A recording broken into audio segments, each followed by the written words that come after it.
We're just normal men. What do you mean, normal men? We're just innocent men. It's time for Side Scrollers with me, Stuttering Craig. I did. Oh, wow! Right on the tip. Just on the tip.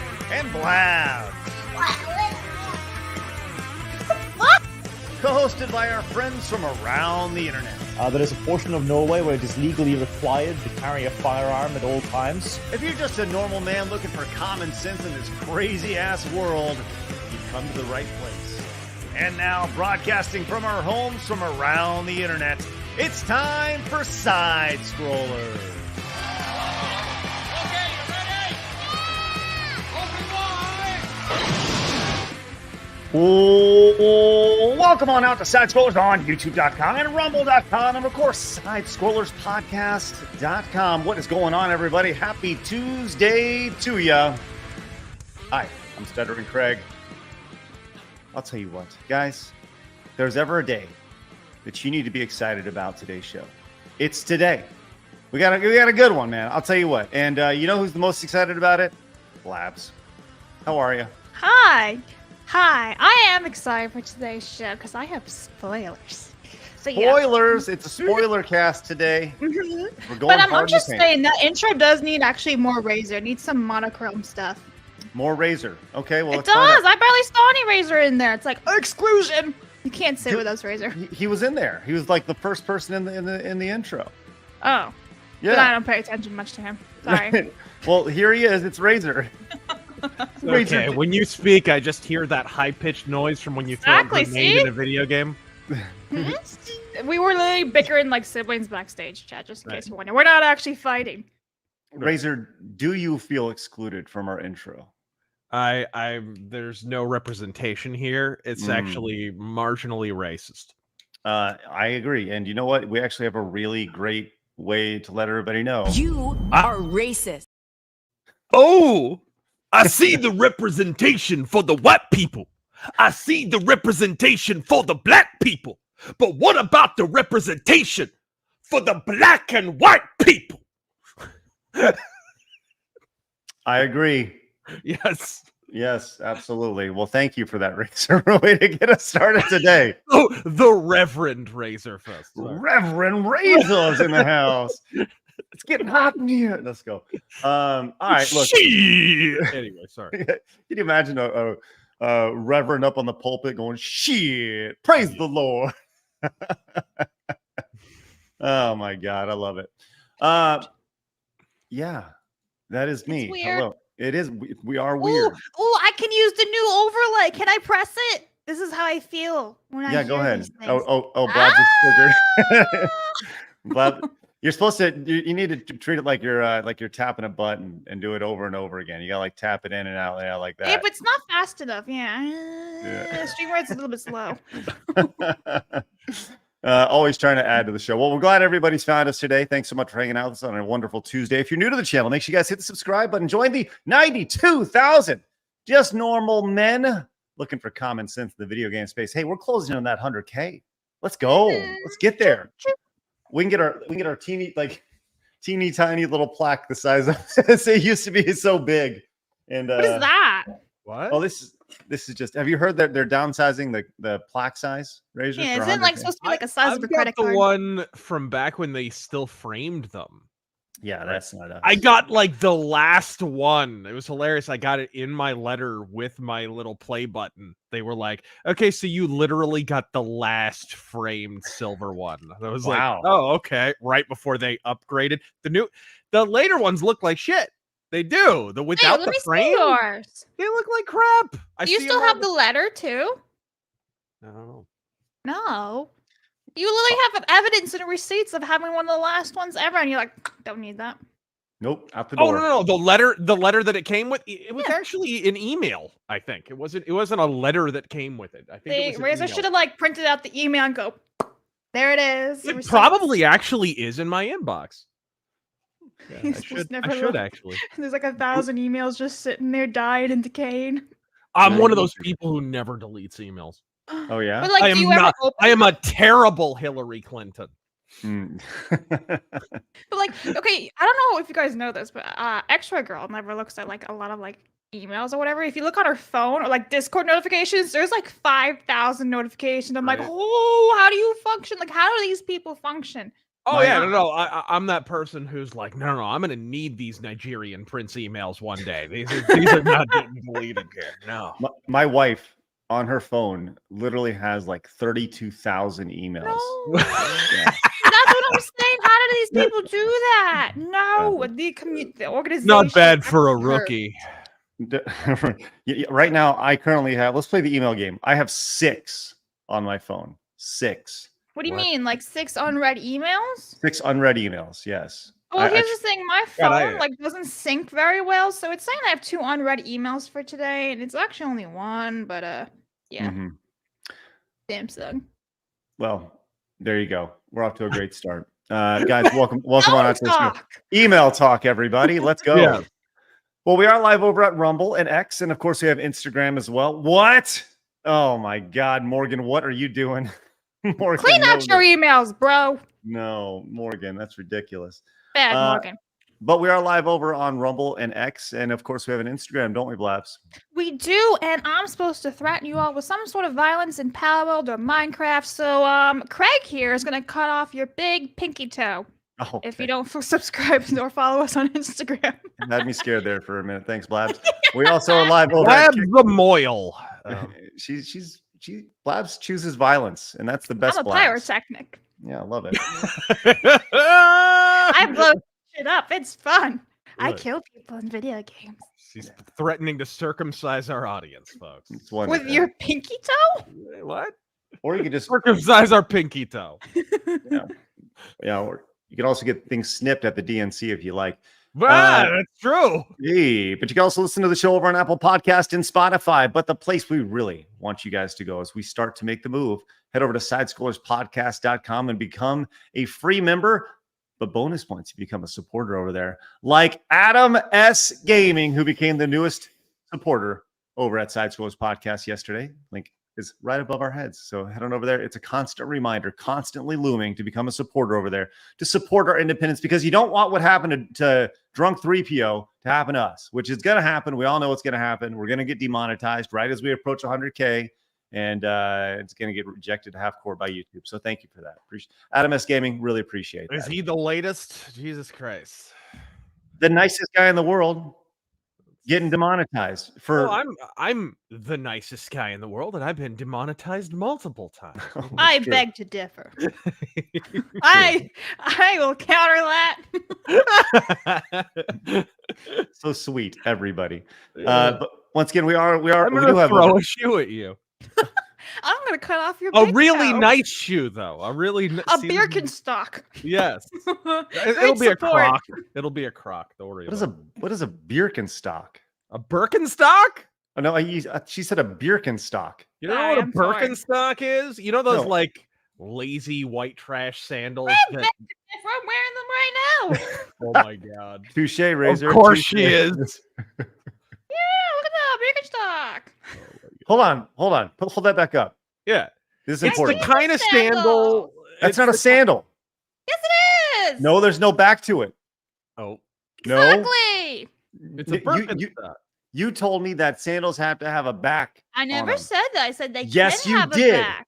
Yes, you did. You said Oh, sandals oh. had to have the back on them. She's Well, you sometimes see they do. Otherwise, okay, if you want to call them like slippers or whatever, I literally said that they're all sandals, but your shoe specifically is a flip flop. I said that on stream the other day. You're just trying to twist the narrative and your agenda to your liking, and I'm not you okay see with what, so you know what that means. He just flip-flopped. that.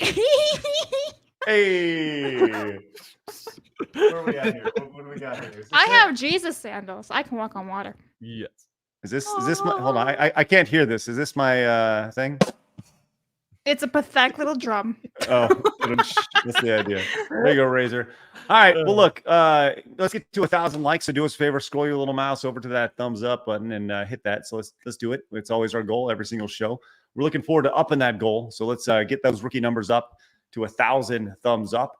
We got a good show, guys. We're going to be talking about this Nintendo Direct that happened earlier today, give you guys a rundown of everything that happened on it. We watch it, so you don't have to. We are also getting into some Facebook censorship stuff. We had a famous pro wrestler die, sad day, and a super rare Nintendo prototype was sold. But that's not the true story of the whole idea. It's crazy. We also have Twitch re-educating people through an online course once you've been banned. Re-education is real. And we got an indie game fighting against the woke, and we got a giant Wukong clown, man. It's outstanding. And of course, we're going to talk Star Wars Outlaws with a giant review roundup, as well as looking at some of the gameplay. So you can tell we got a lot to go. We got a lot to go on today. So stick around, guys. Appreciate y'all's support. Like Eliani came in, says, fun fact, Tencent is a backer for Game Science. Tencent also partnered with Ziff Davis, parent owner of IGN, to open IGN China. Everything is connected. Yes, you are correct. You understand. It's all connected. Correct. Thank you very much. Speaking of people dying, it's Sid Vicious. There you go. Thank you, Jonathan. This is Rip Sid Vicious. I don't know shit, cry baby. Thank you. Appreciate that. Taker came in, says, I need Razor's take on Date Everything trailer. Do you know what that is? No, is it about fruit? I don't know what that is either. Mercenary came in, says, Morning the great fist of razors and Craig of stuttering. Oh, and hi, Blabs. How bad are you at getting fired for today in gaming? You can't fire HR. No, you absolutely can. No, you can't. You're not even allowed to fire a woman in 2024, so you're Exactly. screwed, Craig. I am the HR Good point. and the Lamp- DEI hire. Lamb says, so does this mean Reverend Razor's about to drop a sermon about flaming buttholes? Because that'll be on fire. What And no one will stick a penis in your butthole again, because it'll be on fire. All right. Normal Man came in and says, I never expected that sandals would inside strollers. That's right. That's right. And Mark's man came in and says, Blabs gaslights. Yeah, that's right. Also, anyone noticed that whenever Craig is gone, Blab suddenly makes things more racial. She's becoming a 4chan girl. Listen, when Craig is gone, I feel like I can be more wild on stream. More wild. You can be more racist. It's true. It's true. You can. Right. I give you the card. Actually, Flawed gave me the N-word pass, so when it was just Flawed, myself, and Savvy, we had a great time. No, your card is in the mail. There's a swastika on it. I mean, what? No, there's it's a card. It's a card's flag. That's it. That's the end of the show. 2024 Razor. Bye. You can't say swastika. What? Bye, It's a everybody. mystical Indian symbol. Don't worry about it. Wow. It's a plus sign doing cartwheels. It's fun. Kyle says the Sonic 3 trailer looks incredible. We're going to get to that in a little bit as well. And look at this. Ian gifted 10 memberships to the channel. Ian, that is outstanding. I hope you are a member and a supporter over at SideScrollersPodcast.com. Speaking of, you can also gift memberships or being a supporter over on SideScrollersPodcast.com. Interesting. Thank you so much, Ian. Greatly appreciate that. That is outstanding with 10 gifted memberships. That is great. Hobocop says, imagine struggling paycheck to paycheck, making ends meet, while most of your paycheck is taken by the government, and given to fund Dustborn. Yeah. So Razor is going to get caught up on Dustborn today, which is really great. Oh, yay! I'm telling you this, Blabs. Can you do a little prep for that as well, so we can give Razor a little bit of intro? Just pull up some of the videos from the last couple of days, so he can see exactly what's going on. Yeah, of Dustborn. Do we really have to go over it again? Yeah, because Razor needs to know. Damn it, Razor! You just can't ever come prepared. Fuck. How would he know to come prepared? We talked about it in like the last couple of days. Because it's in the documents.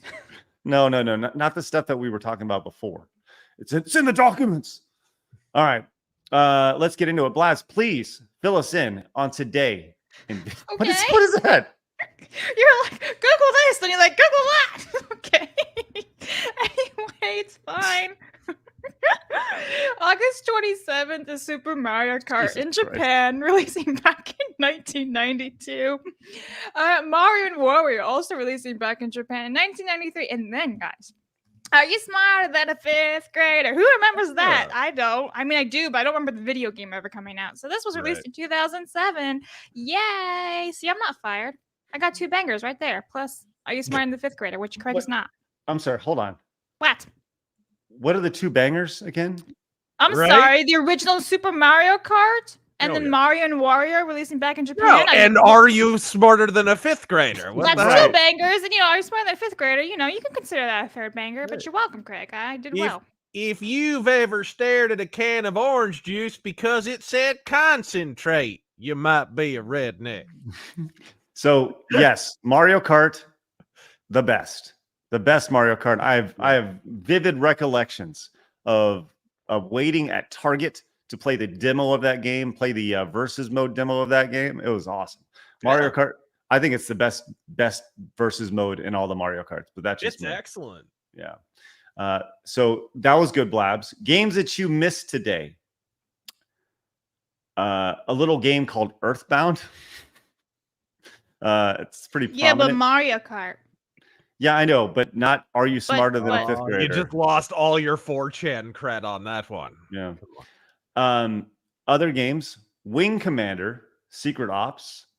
So there's that. Wing Commander, you could have done Wing Wing Commander, and you didn't do Wing Commander.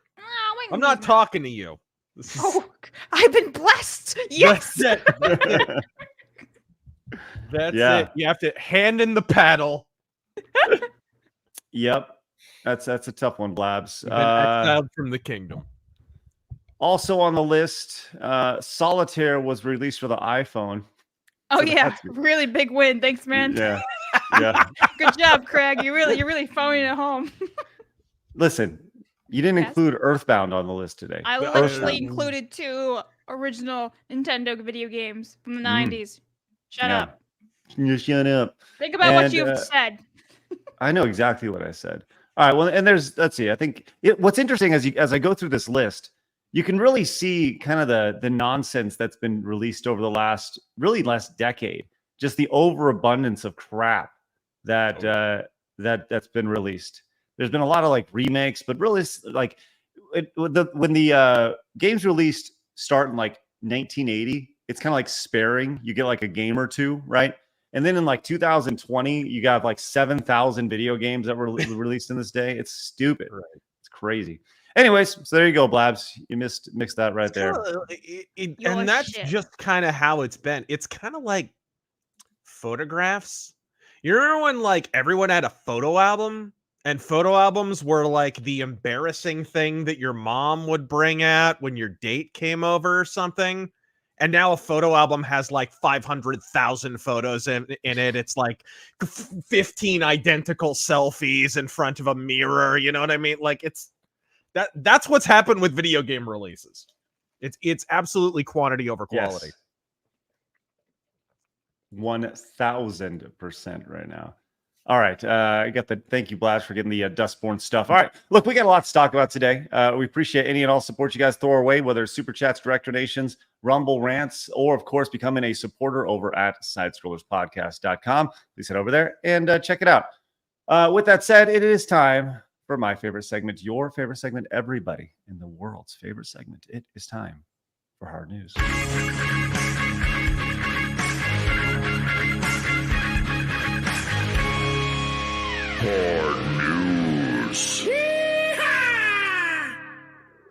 Look, guys, I have seen something on the internet that I never thought that I'd see. And this is pretty spectacular. This guy has done something that every child has dreamed about when you're on the playground. And that is, well, I'll tell you what, when you're on the playground, Razor, do you remember like thinking any crazy thoughts, specifically when it comes to the swing? No. Blabs, did you ever have any goals on the swing? Just to get really up high and not fall off and die. That's about it. You never thought about doing the full swing all the way around? No, I'm not an idiot. Well, it has been done. I don't friends. do loopy-loops on roller coasters, asshole. What am I doing this on a swing for? Yeah, Check. exactly. Check this gosh. guy out on now. I don't think it's meant to be standing, but I don't know where they make swings like this. I don't think those buildings behind him are meant to be standing. What neighborhood is that? I don't know, but Shot gotta- live from Window. Fallujah.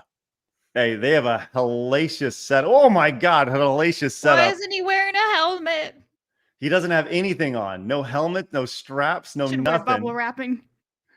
And I mean, he's going up. That's probably geez, that's going like No thanks. Like, how high is that? Like 20 feet? oh, he's almost there.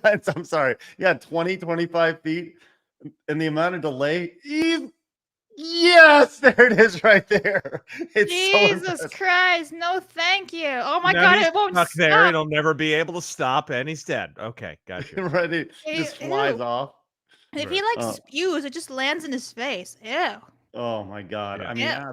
absolutely spectacular. I mean, doing something that I've always dreamt of doing, sitting down. That was a dream of yours? This is what millennials are doing with their time when they're busy, you know, not having jobs or a future or a home. Hold on. It's important to have goals. Wait. You guys never thought about this when you're on the swing as a kid? Doing No! No, I'm a Are you normal serious? child. I just No. want to get, you know, that was right about it, and like match the speed with your friends, and be like, "Look at us, we're in sync!" Whoa, Hold yeah, on. that stuff. I know. Let's turn to the chat as always. Chat, I know that I'm not alone on this. Clearly, people thought about this. If you did, please say I think it's a dude thing. I thought about becoming one of the biker mice from Mars. I'm sorry, I had different priorities. That's a very niche reference, but I like it. Thank you. Thank you, Razor. See, The look at one this. with the robot arm. Hey, look at this. Everybody in the chat, almost everybody here saying they tried it.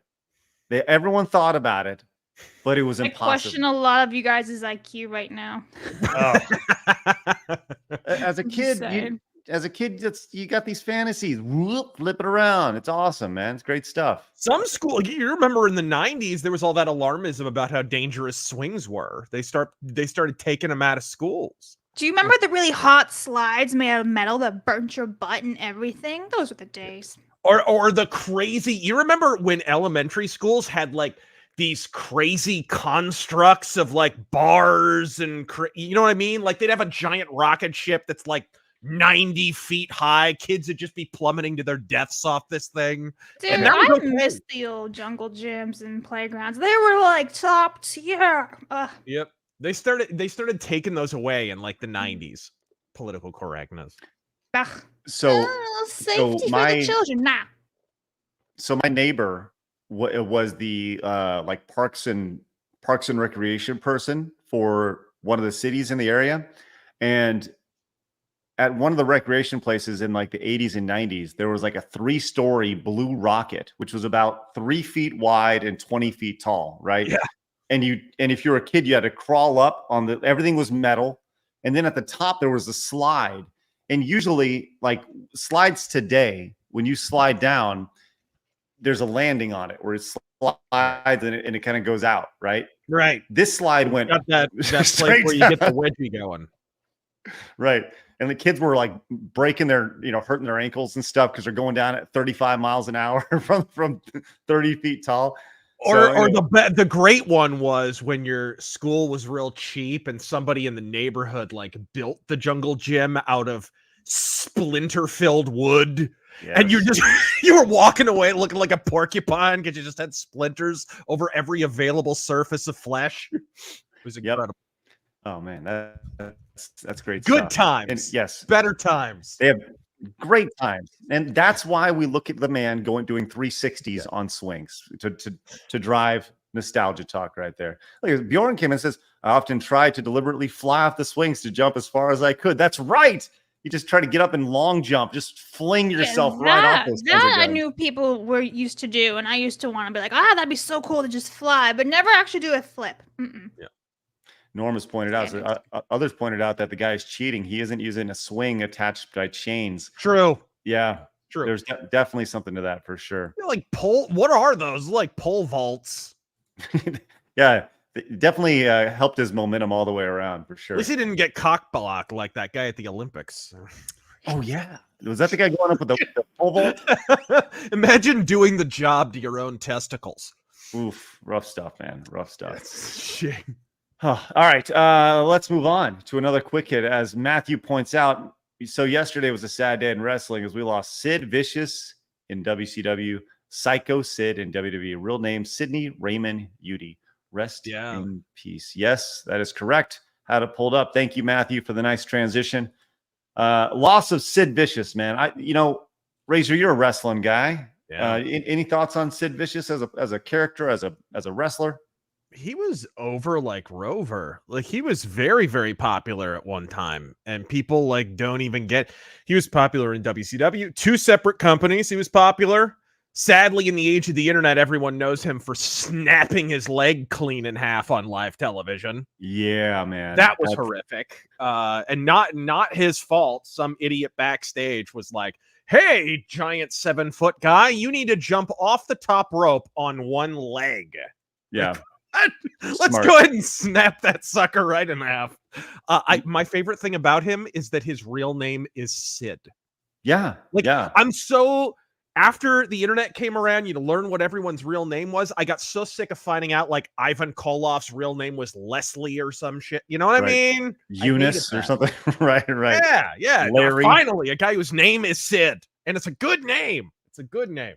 Yeah, it's great, man. You know how he got the name Psycho Sid, right? No.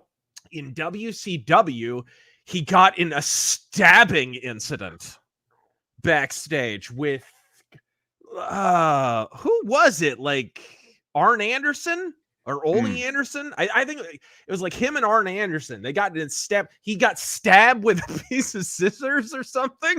And Vader luckily was there as the third party, and he tells this story. You guys got to like look it up.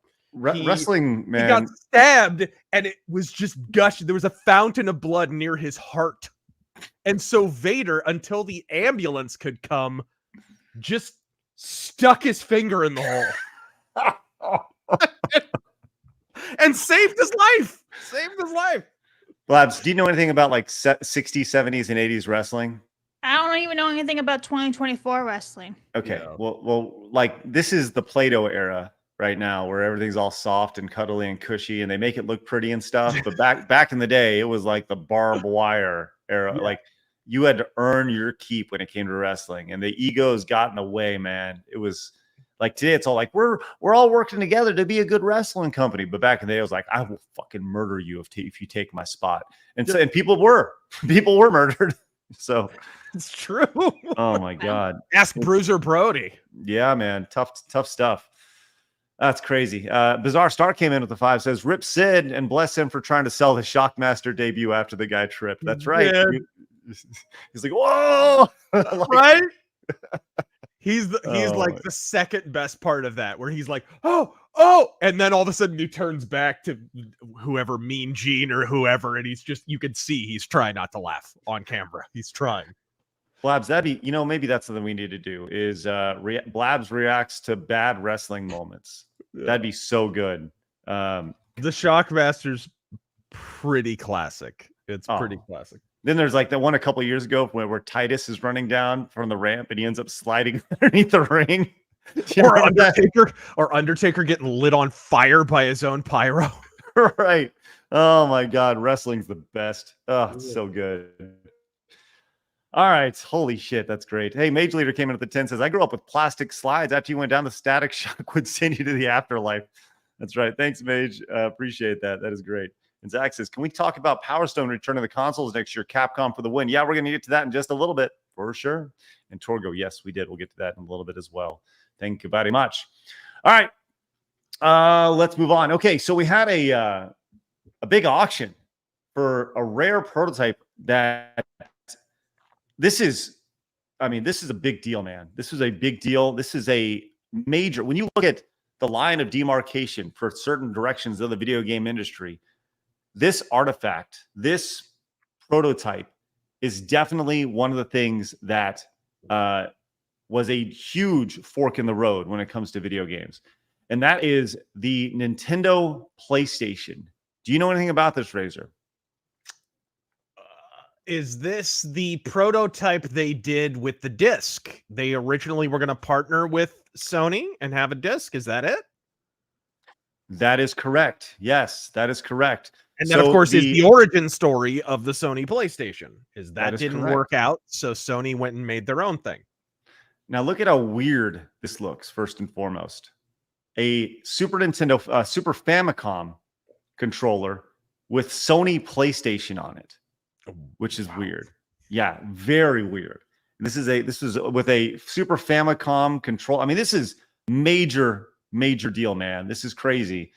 So this was sold a couple days ago at a big auction as the rare Nintendo PlayStation controller prototype sells for a eye-watering sum. So apparently this is just just the controller. I'm sorry, I thought this was the full console. It's this console controller prototype for the just the controller. Okay, It's a great controller though, dude. Super Nintendo controller is maybe the greatest ever. I'll tell you what, man, it definitely it walks so the rest of the controllers could run for sure. I mean, it added the L and R buttons up here. It added the 4-button layout. Yeah. This is a big deal. But so the controller was just sold for $35,000. Jesus Christ! Yes. It's a Super Nintendo controller with a Sony logo on it. Yeah. It says this is believed to be one of the last remaining from the original 200 units. Wow. So the other were apparently reportedly destroyed. But yes, the console itself. That's sad that they did go and destroy all the prototypes. Oh, this happens all the time. I know, but it just sucks, obviously, because they don't want it on the market. But it's like, but new history. Anyway. So I don't know if you saw this as I was scrolling down, Razor, but the actual console itself, the Sony PlayStation prototype, sold in 2020. Mm-hmm. And it was the most expensive item of video game memorabilia that's ever been sold before. I bet. And it was sold for $360,000. Over $250,000 for some plastic. That is batshit. This is video game history, man. And yeah, once again, you go back and you follow the timeline back to Nintendo and Sony potentially working together. If they had worked together, does the PlayStation exist? Do we have PlayStation 5? Do we have Concord? Do we have Concord today if this happened? And the answer is probably not. So, so yeah, I mean, just if the guy who has like 400 consoles has the prototype. No, I bet he does not have the prototype, but I bet he could probably afford it. Mm-hmm. Yeah. Some Saudi oil baron bought it or something. I guarantee that's the correct. 100%. Master Gawa came in and says, how do penguins and pandas have more representation than Filipinos? Guess I represent all Filipinos. Can I get a Buddhist Manji card from Razor? And you have to find clips of Robot Alchemic Drive. Oh my. What? I don't even know what I just said. Yeah, that was a whole lot of words you wouldn't understand. Mm-hmm. Small brain. No, that's right. Mr. Small Brain Craig. All right, let's keep moving on. As man, what a fun thing. That's one of those things that I'm always fascinated with, though, is that type of history. And you're right, Blabs. It is sad that they just like, well, we're just going to destroy everything all these prototypes. Very depressing. It's like, go put it in the museum. Put like all 200 of them just stacked up in a museum with a shit ton of security and be like, there they are. Admire. Yep. Admire it. Was it true that the N64 was pondering a disc thing? And did any prototypes of that ever come out? I thought I had heard about that. Man, that's a great question.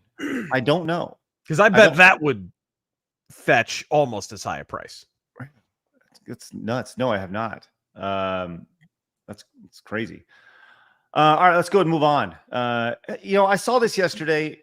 The show Hot Ones. Have you familiar with this show, Razor? The Hot Ones show on YouTube.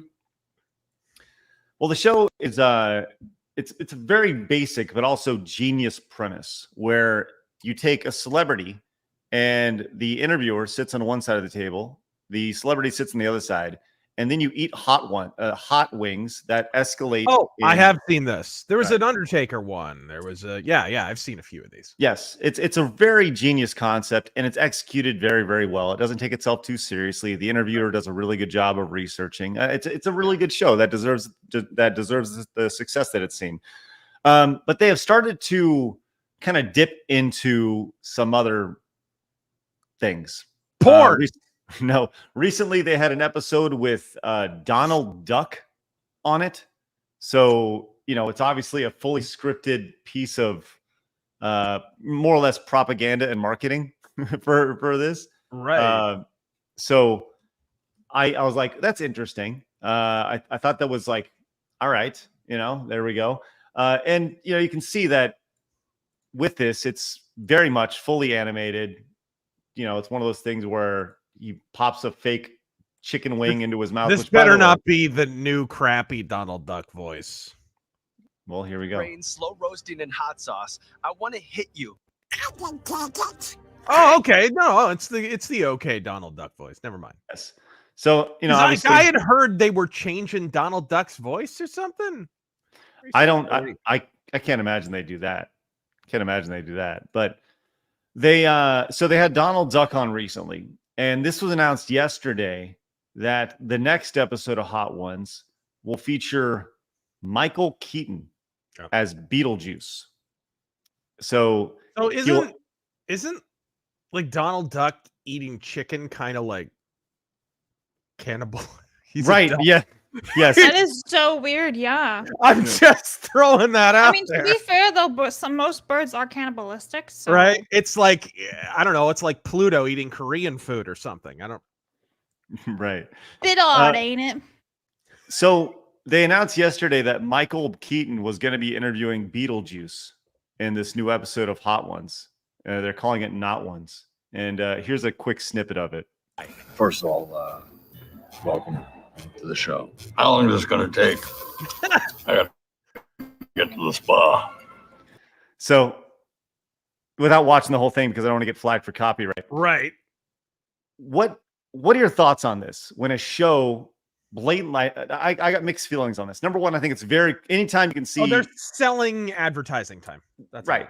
Yeah. I mean, so I actually think it's very, very cool to see kind of like Beetlejuice outside of his traditional setting, the character itself, and the fact that like Michael Keaton is doing it is very, very cool. But I also have mixed feelings in that they're taking their show and just handing it over as an advertising vehicle for, Let's be real. That's kind of already what the show was. It's clickbait. They always get like big celebrity guy. They ask the really soft questions. It's boilerplate YouTube bullshit. Right? That's kind of what it was. Very successful boilerplate YouTube. Boilerplate bullshit is often very successful on YouTube. So I don't know. I don't know that there are any ethics to sell out here. True. I totally see that. Totally see that. But anyways, this will be coming out. And you know what? Here's the thing. I'm going to slop it up because I think it's cool that Michael Keaton is interviewing. I do like that. I do like that. Like Michael Keaton. I like Michael Keaton. I think he's a good actor. I've always liked Michael Keaton. He's fucking Batman. You know what I mean? Dude, his response to the Batman question, the Batgirl question, like a week or two ago, where he's just like, fucking, the paycheck was amazing. I love it. How can you not love Michael Keaton? Commodore fan says Donald Duck ate cauliflower wings. Oh, okay. Well, there you go. That makes more sense. Oh, okay. That makes sense. Yes. No, thank you for the clarity on that. That's great. Anyways. He's not a cannibal. Woohoo! Congratulations, Donald. You did it. Way to go. You did it. So he hasn't gone full communism yet. No. Speaking of, that'll lead us to our next story, which will be great. As Alan came in. This is for Razor because I can't do a normal voice. Oh, really? Yeah. Oh, I met a girl the other night who was a huge Star Wars fan. She said Han Solo shot first. My response was, that's what Princess Leia said. Hey, thanks, Alan. Appreciate that. That's good. Norm came in and says Mickey owns a dog and is friends with one at the same time. I don't think cannibalism is a big concern at the House of Mouse. Thanks, Norm. Appreciate that. We do see all your super chats, all your Rumble rants, all your direct donations. We'll read every single one of them throughout the show, including Ghost Tech. Says with the Star Wars game, I couldn't help but wonder if instead of stealth just being a side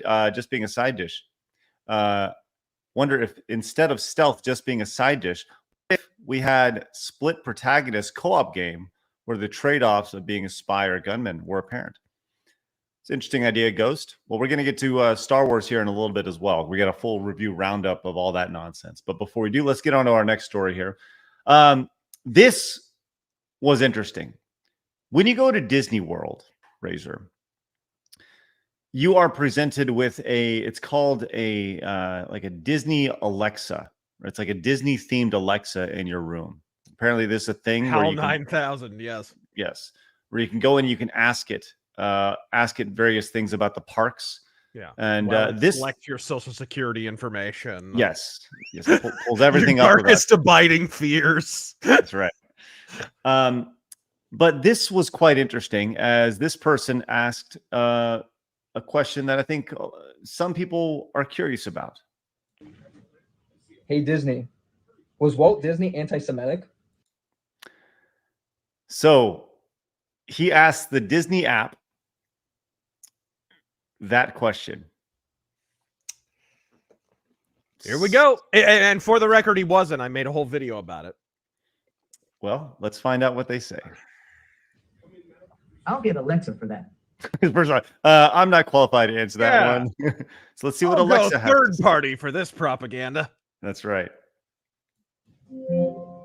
According to an Alexa Answers contributor, yes, Walt Disney was anti-Semitic and wow. So coming from the Disney app directly, literally with a Donald Duck bow tie on it. Now, what's interesting about this is that says, according to an Alexa Answers contributor, like as in a single person said that. They said yes. So there we go. This is coming straight out of Walt Disney's, company at this point. Yep, and it's false. It's completely false. But what about all those animations? I saw those ones that were completely removed, 1940s. They were kind of like a little bit pro-Hitler. No, actually there were Disney cartoons that were they were like anti-Axis propaganda. I think that's what you mean. Because there were a bunch of those. In fact, I used to have a VHS tape as a kid of some of the like wartime Disney propaganda that was genius. Oh, it's genius. I still remember the one about like taxation. Like, don't complain about taxes because taxes bury the axis. Like, it's just incredible, right? Yeah, I don't know. When I was in like 8th grade, I remember like my history teacher showing us these Disney cartoons that you can't really find anymore, and I swear they were like pro-Germany. The World War II cartoons and stuff really aren't available anymore because they have swastikas in it, because obviously Donald Duck literally goes over to Japan or Germany and fights Hitler and or Tojo, and the depictions of Japanese are pretty racist, and even the depictions of Germans are pretty racist, honestly. I don't really remember them, but like I remember going, but I was also like 13, so yeah, no, it was the opposite. But he wasn't anti-Semitic. He had a labor dispute, and he didn't even really want to be a party to it. There was a communist union that was trying to take over his cartoonist union, and it's called the Conference of Studio Unions. And there was this whole thing. There was it culminated in riots in 1946, the Black Friday riots. And Walt Disney got roped into it. His cartoonists were mad that their union was being taken over by communists. They didn't want to join the CSU. So they went to Walt Disney and asked, hey, can you help us? Because, you own the studio. And Walt Disney didn't want to do it because he's like, I don't want to get involved in labor disputes. There was a previous strike. People got mad at me, whatever. It never helps. Finally, he does it. And so he winds up testifying at the House Un-American Activities Committee hearings. You can watch that video. It was a very brave moment for him. But when that happened, the same thing happened to him that happened to a lot of people, right? It was as soon as he spoke out against communism, they invented a bunch of propaganda about him, a bunch of defamatory lies. And one of them was that he was anti-Semitic, and it wasn't true, right? It was he hired a whole bunch of people. I have like one of his books, like the whole Disney. He hired like Asians, Jews, everybody. That's why I was really confused with those. In the 40s, he had like one of the first black animators. Like, and he was a young kid too. He's like 16 or something. He just really wanted to do cartoons. And on the animators who asked him to intervene in the dispute were Jewish, right? So just it's a complete lie. It came from like communist propaganda pamphlets at the time, and sadly, it's still stuck because Armenia is still communist. Well, you know what's funny is the idea that like if let's say yeah those cartoons, they had stereotypes, right, of that were deemed like really funny at the time, right? The Chinese stereotype, the whatever, go down the list of all the different countries. So he's deemed as problematic or anti-Semitic or racist or whatever it may be, right? So is Capcom racist because Street Fighter is just filled with a ton of stereotypes? Like, ever see what Balrog looks like in the cartoon? Just saying, like, are we gonna? Should we no longer be able to watch Revenge of the Nerds because the Asian guy, has is a total stereotype? Like, you know what I mean? Like, it's so dumb, it's so stupid, it's crazy. So, but that's Disney for you, anyways. Wild stuff. But before I saw lots of people getting pissed off at me, guys, I was just asking a question for clarification. They're actually like, "Oh my god, you idiots!" Like. It's chill. okay, Blabs. It's okay. I know. Don't tell me it's okay. I'm fine. Gaming Newfie came in with the 10 says, personally, my favorite Nintendo controllers are the Super Nintendos and, of course, the GameCubes.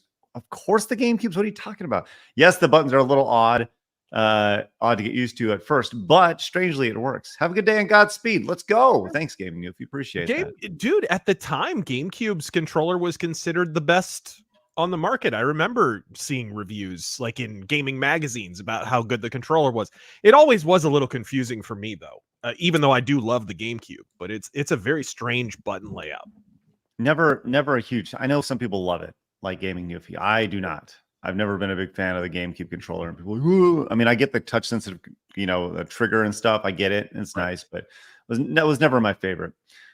With that said, all right, let's go and move on. I don't want to spend a whole lot of time on this outside of file this under things that we already knew happened, but just now were admitted today. But Meta released this statement. Did you see this, Razor? I did. And, hey, Disney Alexa, show me getting out ahead of a obvious whistleblower. Right. So this came out from Mark Zuckerberg, courtesy of Meta and Facebook and everything on it. And we could read this entire thing, but I think this does actually sum it up pretty well. During COVID, the administration pressured Facebook to pretty much censor thoughts, including like satire and jokes when it comes to the COVID. They also throttled the story that could have swung the election back then as well.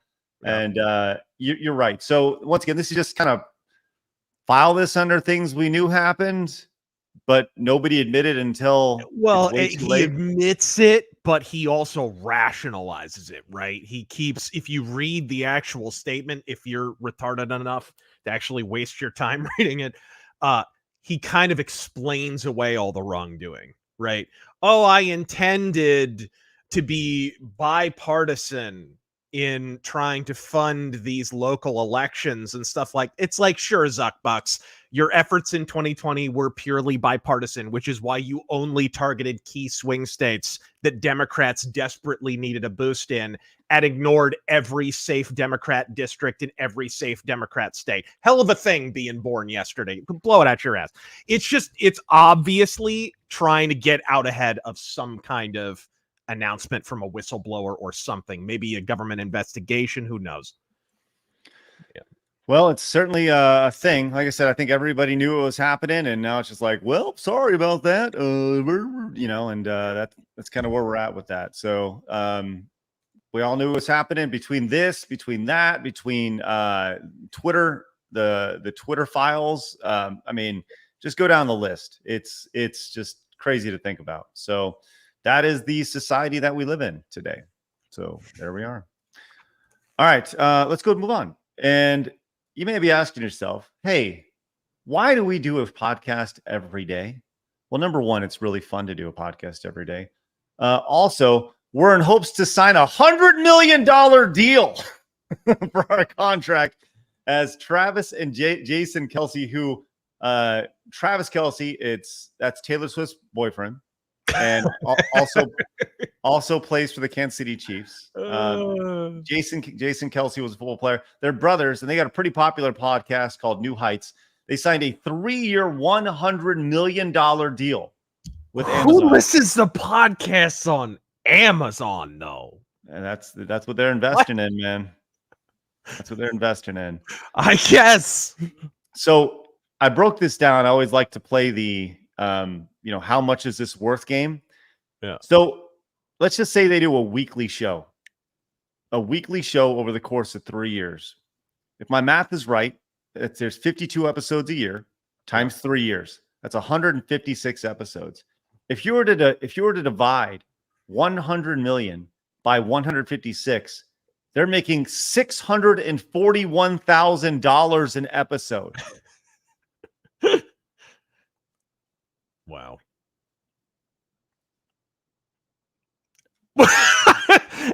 And apparently a pair of tweezers to take to those eyebrows is $642,000. I don't know. $641,000 an episode. Yeah. This is Craig Jelly. Damn right. Are you kidding me? Yes. 1,000%.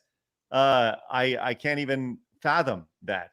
And in the case of us, I mean, we'll take 1/10 of that an episode. Like, good God. That is crazy. Well, good on them. I guess that's what happens when you grow and you're a pro football player and stuff. Good for them. All right. I know. When I want a nice broadcasting personality, I go to a professional sports player. I don't know That's about right. you. You go to Travis and Jason Kelce. Bottomless wellspring of personality. Those cats. I don't know. Oh, golly. All right. Hey, Can Captain I just say that I think Taylor Swift people are in a cult? I just want to put it out there. I think Taylor Swifties are cultists. They never criticize anything. She's always fabulous, fantastic. So is Travis. And oh my God. Anyway. Yikes. The end. They're infatuated with her lifestyle in a major way. Like the idea that, like, if she was to, she by herself could sway the entire election. That's if she pathetic, tells isn't it? everyone to go out. But it's true. She already It's true. endorsed Biden. How did that work out? Well, you're right. I mean, but she could. I mean, she could, and that's the power of celebrity. And when you have, she's like a billionaire, man. She's massive. She's huge, and her reach is unmatched in today's society. It's crazy, and it's only going to get worse. It's only going to get bigger as she goes along. Captain Spider came in and says Fahrenheit 451 had parlor walls, interactive large screens that were the replacement of relationships. Seeing how YouTube and the medium of online content as Trump TV content, have PCs become these? Yeah. Interesting question, but yeah, I think so. That's a great novel. It presaged a lot of what's going on now. Because in school, they make you read Fahrenheit 451 a lot. I read it. Right. Yeah. It's a great book. It's a great dystopian book. But a lot of teachers will falsely portray it as being like an anti-censorship book. But it's not, right? There was no government the government didn't come in and say, you got to censor and burn your stuff. It's like the book burning book, right? But that's not really what it's about. It's that people were so wrapped up in their entertainment and their distractions, and they were made uncomfortable by the realities of history, real life, uncomfortable truths, uncomfortable speech, that they called the government in to burn that stuff. They asked the government to come in and censor their entertainment. And that, folks, is the future that we live in. Like, Fahrenheit 451 is prophecy. Thank you for that. Appreciate that super chat. Did Craig read Fahrenheit 451? I don't read books. It shows. Right? I don't read books. I read video game manuals. I love reading magazines and stuff. Yeah. I read Twitter. Most of the time it's in the bathroom. I understand. Oh yeah, dude, come on. Come on. Do you guys Yeah. really read magazines in the bathroom? Is that like a real guy thing? Used to when magazines were a thing. Now he reads his phone. Listen, I'll be honest. I never bring my phone into the bathroom with me because Google's always listening, and that's kind of weird that you do that.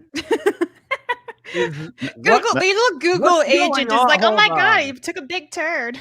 What's going on auditorily that you don't want Google to hear? I agree, Blabs. Like, No, it's weird, man. I'm like, don't follow. What if the camera's on and it watches you shower or some shit? Like, no. If what you're doing in the bathroom is so rank and foul that you don't want Google to hear about it, you might have bigger problems than Google listening to you. Ew. Oh my god, that's hilarious. Rectal cancer, like something's going on there. Love it. There may be some singing, and maybe that's why I don't want Google to hear me because it's so foul. It's got to be the pickles. I don't. Yes, I'll. Oh my god! All right, let's. I was trying to find a tinfoil hat. I need to find a tinfoil hat so I can put a graphic on top of Blab's head up there. Shut up and let me talk about this amazing super chat. It says, I drink, therefore I am for $200. Let's go. I won't sing though. I'm sorry because we are all deaf now. Thank you, Razor. I mean Craig, whoever you are. I don't know. Because Razor hates this band. Blabs, please sing Misfits London Dungeon, the style of the 50s lounge singer. I will not be singing because the karaoke is closed. But you know what? You get developers.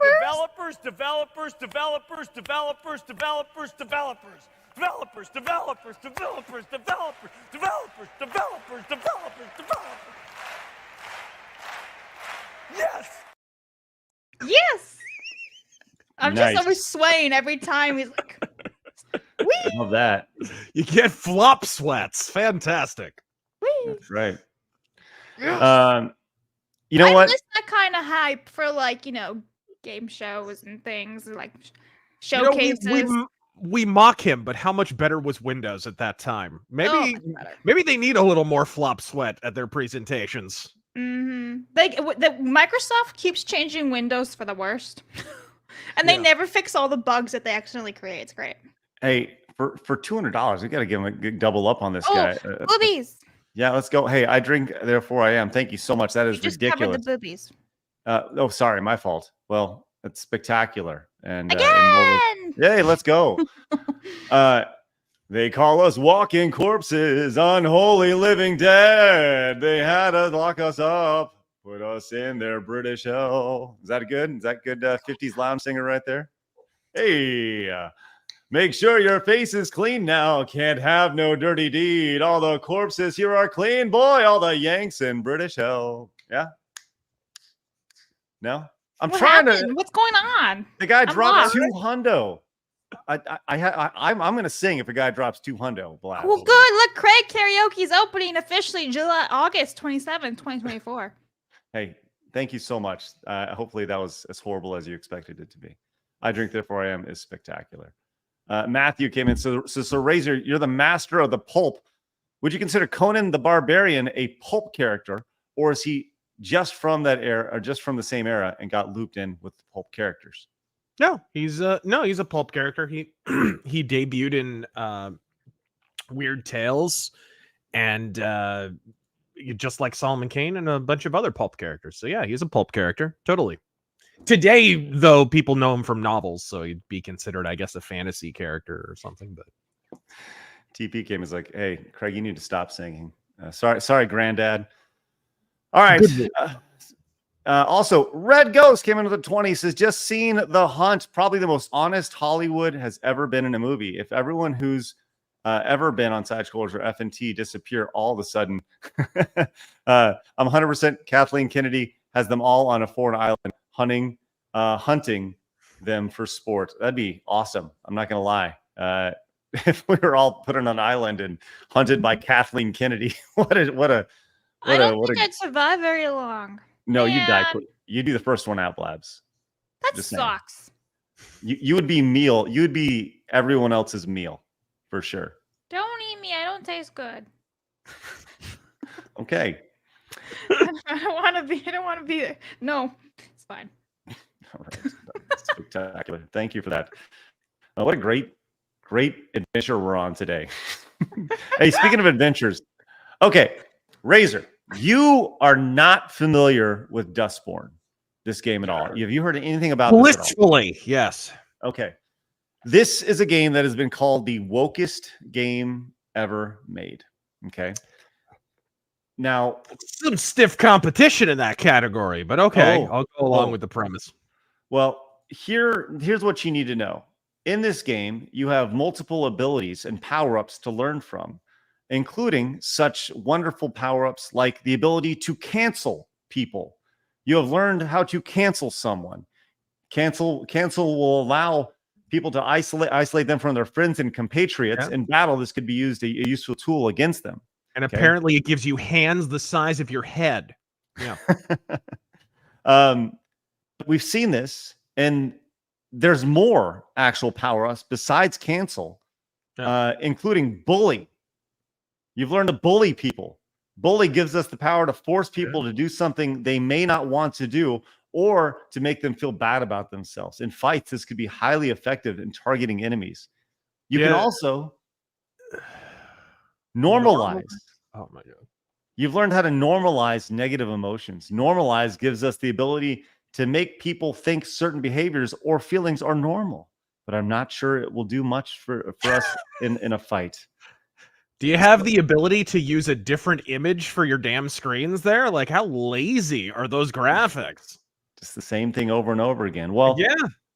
We came in and earlier in the show, you saw us use this right here. You are racist.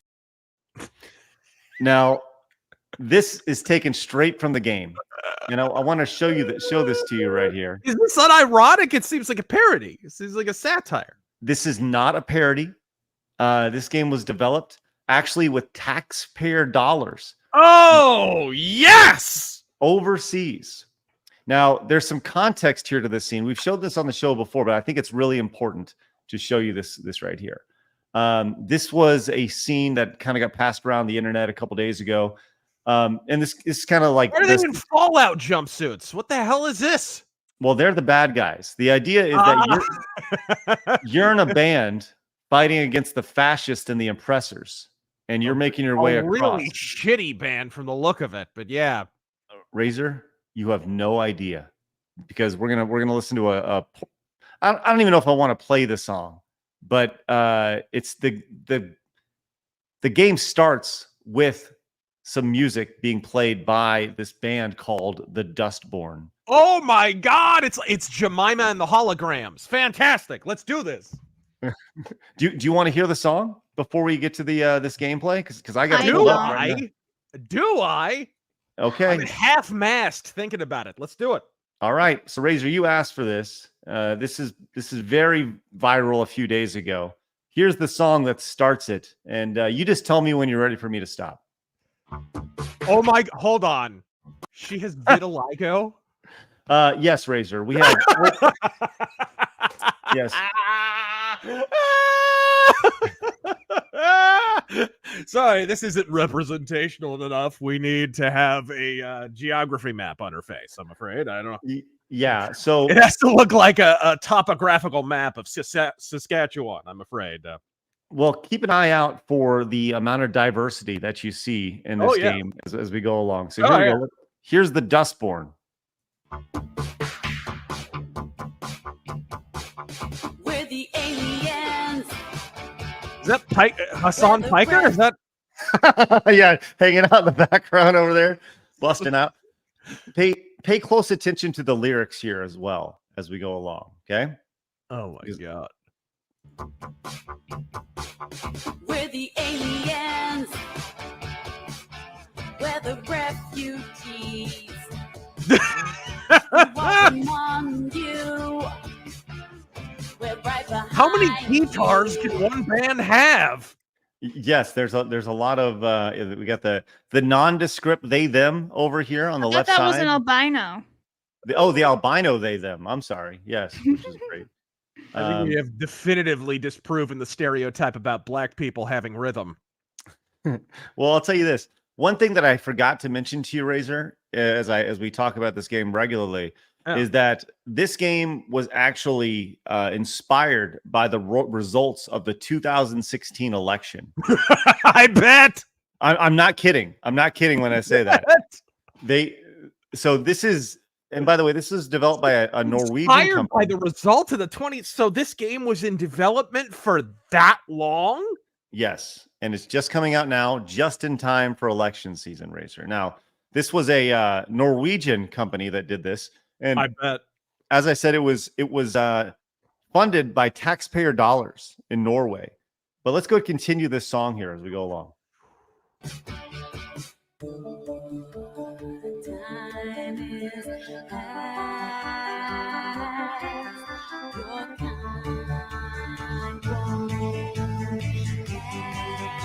pick a key, darling, any key.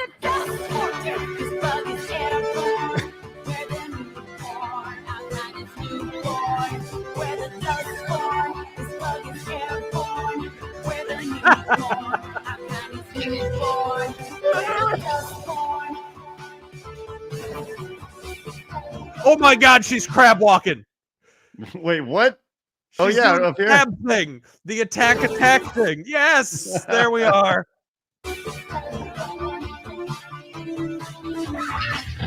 They are rocking out entirely too hard for this song. Wait a second. I didn't realize that the albino has a prosthetic arm. Wait, Do what? they? Look, the albino Oh has my a prosthetic God! arm. A prosthetic robot arm. How do you? That's impressive that they can play guitar, like the keyboard. and all that. Right? Wow. Way to go, technology. Oh my God, that is spectacular. Well, good. Granted, good sight. not a very musically complicated song. Yeah, that is a Lego hand. All right. Wow, that is great. Good catch, Blabs. I love it. Yeah. Well, Razor, as you go along in your game here on Dustborn, you do your best to really guilt people. Now, Savvy has been on our show many, many times, and Savvy actually went through and played through this game for 7 hours. And she said it was one of the worst experiences she's ever had in video games, with every character being extremely unlikable, narcissistic, and more or less bullying everybody, which is, as we saw earlier, an ability for you to learn, is the ability to bully. But here's this scene that got passed around online. This is a 9-second clip. And I think it's important, once again, to look at the context here, right? Maybe we can maybe we can lead these dogs off our trail. And this is her speaking here, trying to get the police guys off their trail here. So here we go. Fellow you're with, a black kid, dresses like a writer. Does he know anything? Okay, so here we are. The trigger irony, of course, ability. is that in order to respond in this way, she has to be triggered. So this is fantastic. Yes, yes, yes. So here we are. Know anything? You hit the trigger button, and then this what happens. You are racist. And so she calls them literally racist. Now it's the little, you've seen that clip from, what is it, Aqua Teen Hunger Force or whatever, with the little kid and that's racist from comedy. Right. Literally. Yes. Well, this game was released and it has been received very well, Razor, to the tune of, there are literally right now almost 24 people playing this game right now. An all-time peak of almost seven dozen people playing this game. Almost. Who knew the game had that many developers? That's fantastic. Yes, exactly. That was gayer than a daffodildo. But this is amazing, as this has been, I mean, this is the most meme-worthy game of 2024 so far. And it has not been received very well. Also, this is from Cabrutus. So far, Dustborn has sold, and it's amazing that they've sold this many games. They've sold 1,000 copies of their game at this point. How much do you want to bet it's like most of like the Fellowship people just streaming it? Right. Probably a Way lot to go, of the guys. You streamers, gave them money. I'm sure there's a few woke college professors or something who are going All to 5 of propagandize their them went out and got students with it. Yeah. Yeah. That's amazing. Mark, so she just goes up to random police officers and just calls them racist. Right. Well, Marksman says, Like, hey, bitch, I don't come to where you work and slap the cock out of your mouth. What the hell's your problem? Marksman, if you have the link, go tag me on X, because I would love to see the full clip of this, because that seems spectacular. It says, Craig, watch the full scene. MC gets the two cops to delete each other, and then the witness to delete themselves to cover it up. It's bad. What? That you can't be serious, right? That's insane. It's worse than we thought. So it's just continuously failed, and it's been spectacular to watch. But once again, this goes back to, this is a game that was funded by tax dollars, so it doesn't matter if they make any money. It's literally strictly propaganda at this point. Norway, one of the highest taxed countries in the world, by the way. That's a lot. That's not just taxpayer money. That's a lot of taxpayer money being spent on that. Well, tomorrow we're going to have Arch on the show, and I think it's going to be great to kind of see his thoughts on this. If he's going to be really happy about his tax dollars being spent that way, which I'm sure will be great. So, my goodness. So yes, more Dustborn. We're going to track this game as long as we possibly can. It's great. I think I've seen cringier chapters of Life is Strange. Honestly, it kind of has a Life is Strange vibe to it. Really, if you've ever played those games, or if you really play those games, not really. Well, not many people are playing this one. I'll tell you this right now. Ian came in with the €50 monies. Thank you so much, Ian. Says, ironically, it was heavily funded by the EU, which Norway is not even a part of. So the way I understand it is that the EU funded like $150,000 of it, and then the Norwegian government actually funded over $1 million of its funding. So that was the reports that were coming out yesterday. But thank you so much, Ian. That is spectacular. That is great stuff right there. Fleshian came in and says, was watching ER stream the game last night. The gameplay is just talking to these insufferable people. By the end, I wanted a rated up lesbian to grab a golf club and just jolt me. That's all right. roided up. Oh, I said a rate. I was like, okay, I'd rather have a roided up than a rated up. Right. My eyes are hurting. Thank you, Fleshian. Appreciate that. And Norm says, is it possible to gaslight people into thinking Portland doesn't exist? Does it though? You can try. That's right. All right, great stuff. If we get the full scene, I definitely want to see the full scene in that for sure.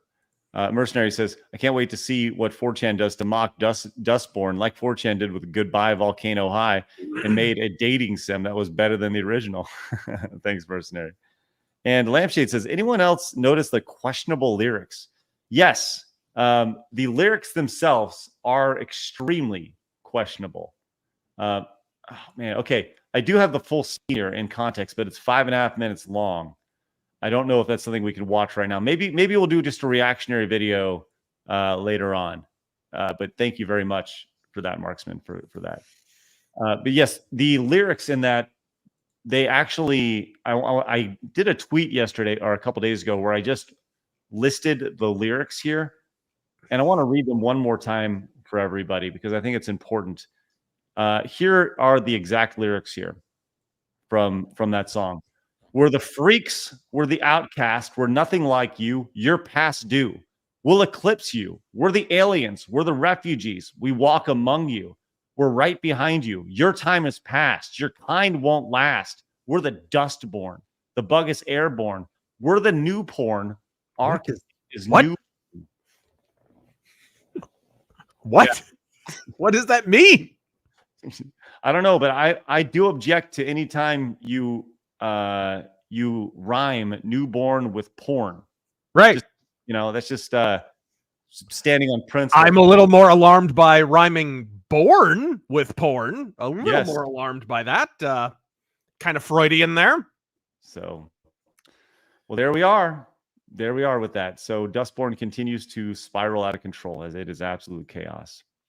All right, speaking of chaos, I don't know who this guy is, this Boss Man Jack, but this is a streamer that was streaming on Twitch and was banned. Now, I don't know. I think he said Melanie Mac's favorite word, gamer word that she says.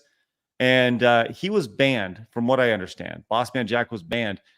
And as part of getting unbanned, They're making him take an online course on hate speech.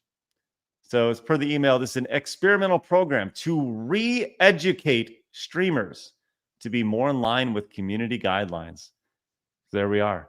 The Boss Man Jack, your account was recently suspended for hateful slurs or symbols. What was it? What is a hate? Okay.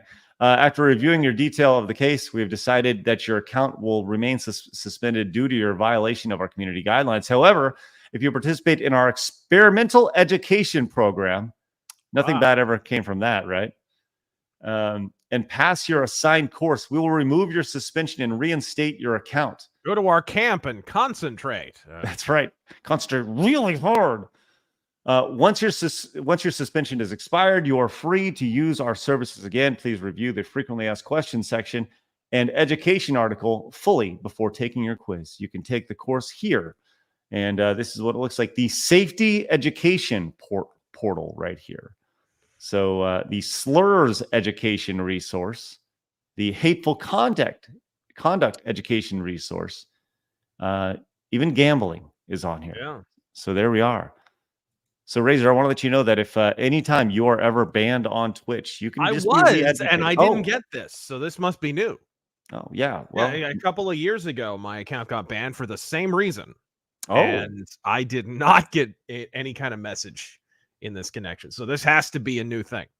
Well, that's the problem, Razor, is that you have yet to be re-educated. So I have major issues. Yeah, I am an unreconstructed Razorfez. Yes. Yes.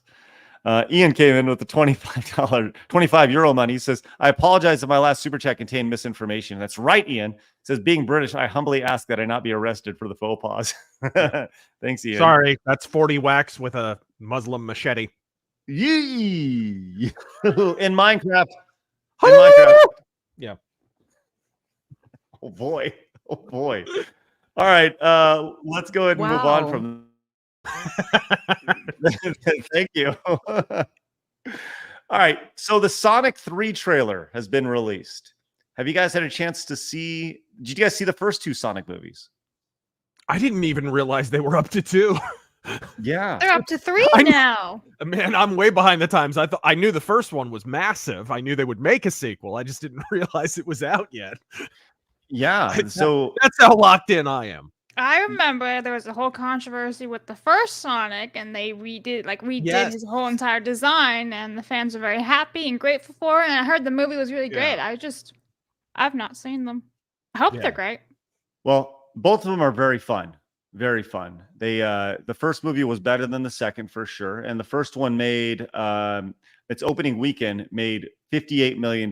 Worldwide, it made $320 million. I mean, this is a very big hit. Its budget was $85 million. So it's really a big hit for like a series that's not really hopping, right? Like there hasn't been a banger huge Sonic game in quite a while. True. Well, the second movie actually did better than the first movie, as it did over $400 million in the box office. And in Sonic 2, they introduced Tails and Knuckles at the very, very end of it. So they released the trailer for Sonic 3 this morning. Would you like to watch it? Let's go. Okay, sounds good. Let's check it out. I have not seen anything. All I know is that Keanu Reeves is the voice of Knuckles, I believe. So they needed his unique emotive capacity. Yes, that's right. Let's check it out. See what we got here. Sonic, you finally found your family. Try to keep up.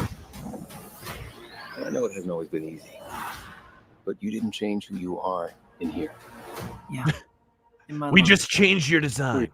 That's right. Yeah, you didn't change it right here. You changed it all right here. Right. Sorry, your original design just looked like a midget at a furry convention. Sorry. Yeah. Oh, and by the way, I misspoke. Sorry, European Union. He's not Knuckles. He's actually Shadow the Hedgehog, Keanu Reeves. Sorry. Yeah. My fault. For your heart.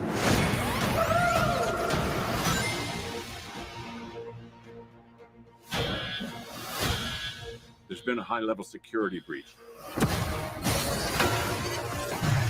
And We need Team Sonic's immediate assistance. Project Shadow is far beyond anything we've ever encountered. Shadow's story began a lot like yours, Sonic. But where you found family and friends, Sonic,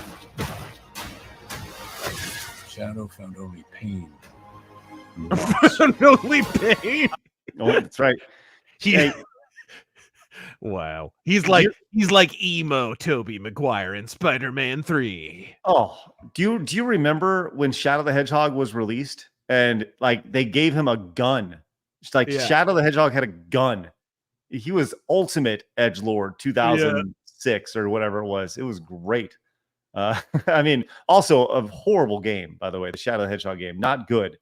But just the idea of giving Shadow the Hedgehog a gun was just hilarious to me. Let's continue. All right, we got a rogue alien on the loose. How do we find it? Start with the giant fireball? I love it. Let's start with a giant fireball.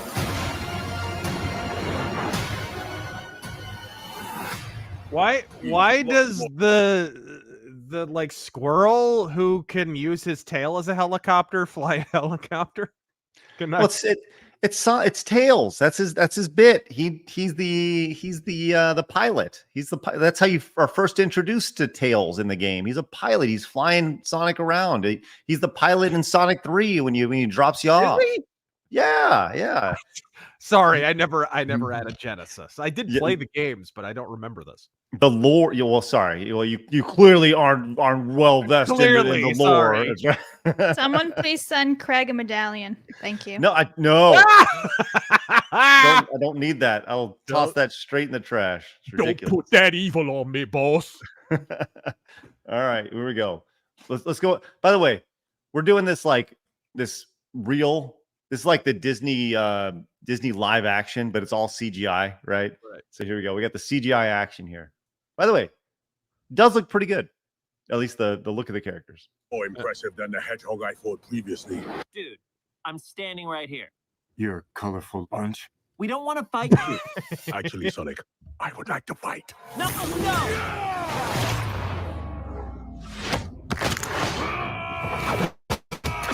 He's got animal powers. Yeah, Shadow is straight anime character for sure. Oh yeah. No, he's definitely got that anime edgelord thing going on. He always has. Oh yeah, 1000%. Can we just talk about this?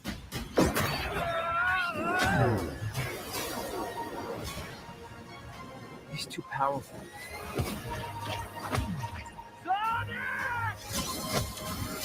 I can't believe I'm saying this, but we need you-know-who. This is a bad idea. When is that ever Well, there's this giant anime crab.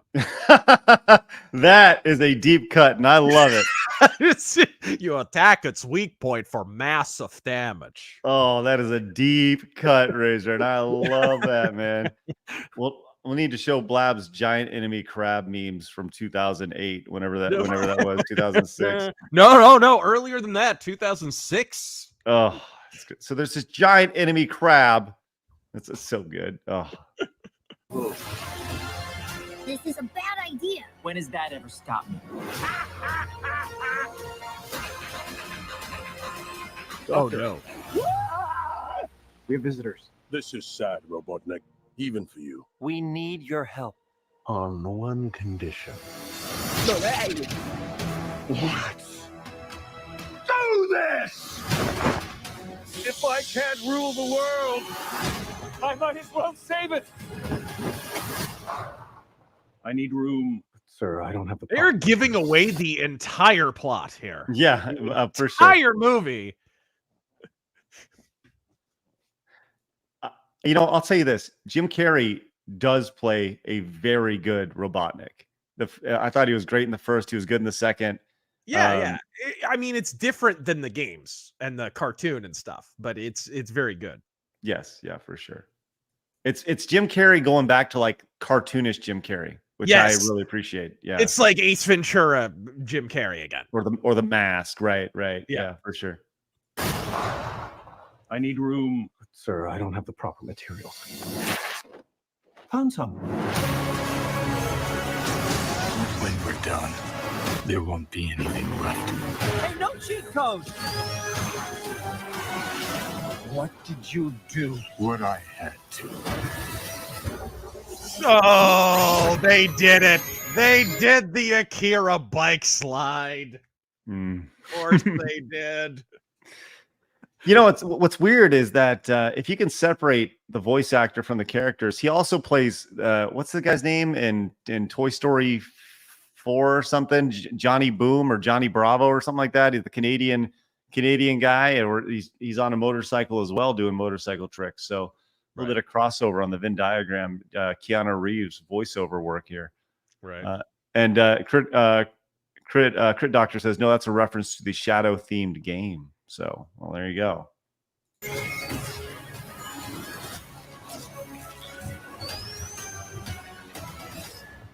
Welcome home, my boy. What? It's impossible. Is it? It couldn't be. Couldn't it? I am. Are you? In the saggy flesh. That's interesting. Okay. I didn't know that Dr. Robotnik had a dad. I have no idea. I don't know enough of this deep Sonic lore is the problem. Yes. I'm with you on that. I don't know enough about it to do. It looks fine. If you're a Sonic fan, I'm sure you'll enjoy it. Yes. Yeah, I'll see it. My daughters love the first two films. We'll certainly watch the third one. I don't think it's gonna be like it's not gonna dominate like the Mario movie is. Do you know the Mario movie on Netflix has been in the top 10 since it was released on Netflix? It's still in the top. I think it's like number 8 right now on Netflix as far as the most popular movies. People are eating that shit up. People love the Mario movie. You know how good a movie has to be for an audience to overlook the fact that Seth Rogen is in it? Any idea how banging that movie must be? You're right. Oh my God. Well, Sonic 3 coming soon, and I will certainly be seeing it along the way because I thought the first two were good. All right, let's go from Sega to Sega's rival in the 90s, Nintendo. They had a Nintendo Direct this morning, and there was a lot of talk about, hey, what are they going to show? Well, there was primarily themed around indie games and indie titles that are coming for the Switch, and they made it very clear that there'll be no mention of the Switch successor. This is something that they post every single time. They go, oh my gosh, there's going to be a Nintendo Direct, and then they always have to preface it. There's going to be no mention of whatever's coming next because they don't want anybody to be upset when it's done. So, like, why didn't you mention it? But I do want to go down the list of all the things that were talked about on this. So let's just kind of do a quick rundown. Razor, we'll do a quick hits here, and you kind of give me the rundown of if you think these are fun or not. So here we go. We got this first one. This is a Tetris mashup. It's the 40th anniversary of Tetris, and it's a monster pack of all versions of Tetris, including it looks like I'm not familiar with this version of Tetris, but it has like a combo pack. It's called Tetris Forever, as you can see. And it has the different versions of Tetris from back in the day all the way up until modern games, including Tetris 2, which was a late title on the NES. So thoughts on a Tetris multi-pack? How modern does it go up to? What's the last one? You're talking like Tetrisphere and stuff like that is on there, or? Well, this is it right here. Tetris 1, Tetris 2. Oh, okay. It's all the 2D stuff. Yeah. I love Tetris. Dude, I'm on board for any Tetris. Cool. Well, this was kind of fun to see at the tail end of this as well, because my thought was like, what about the NES version of Tetris? Well,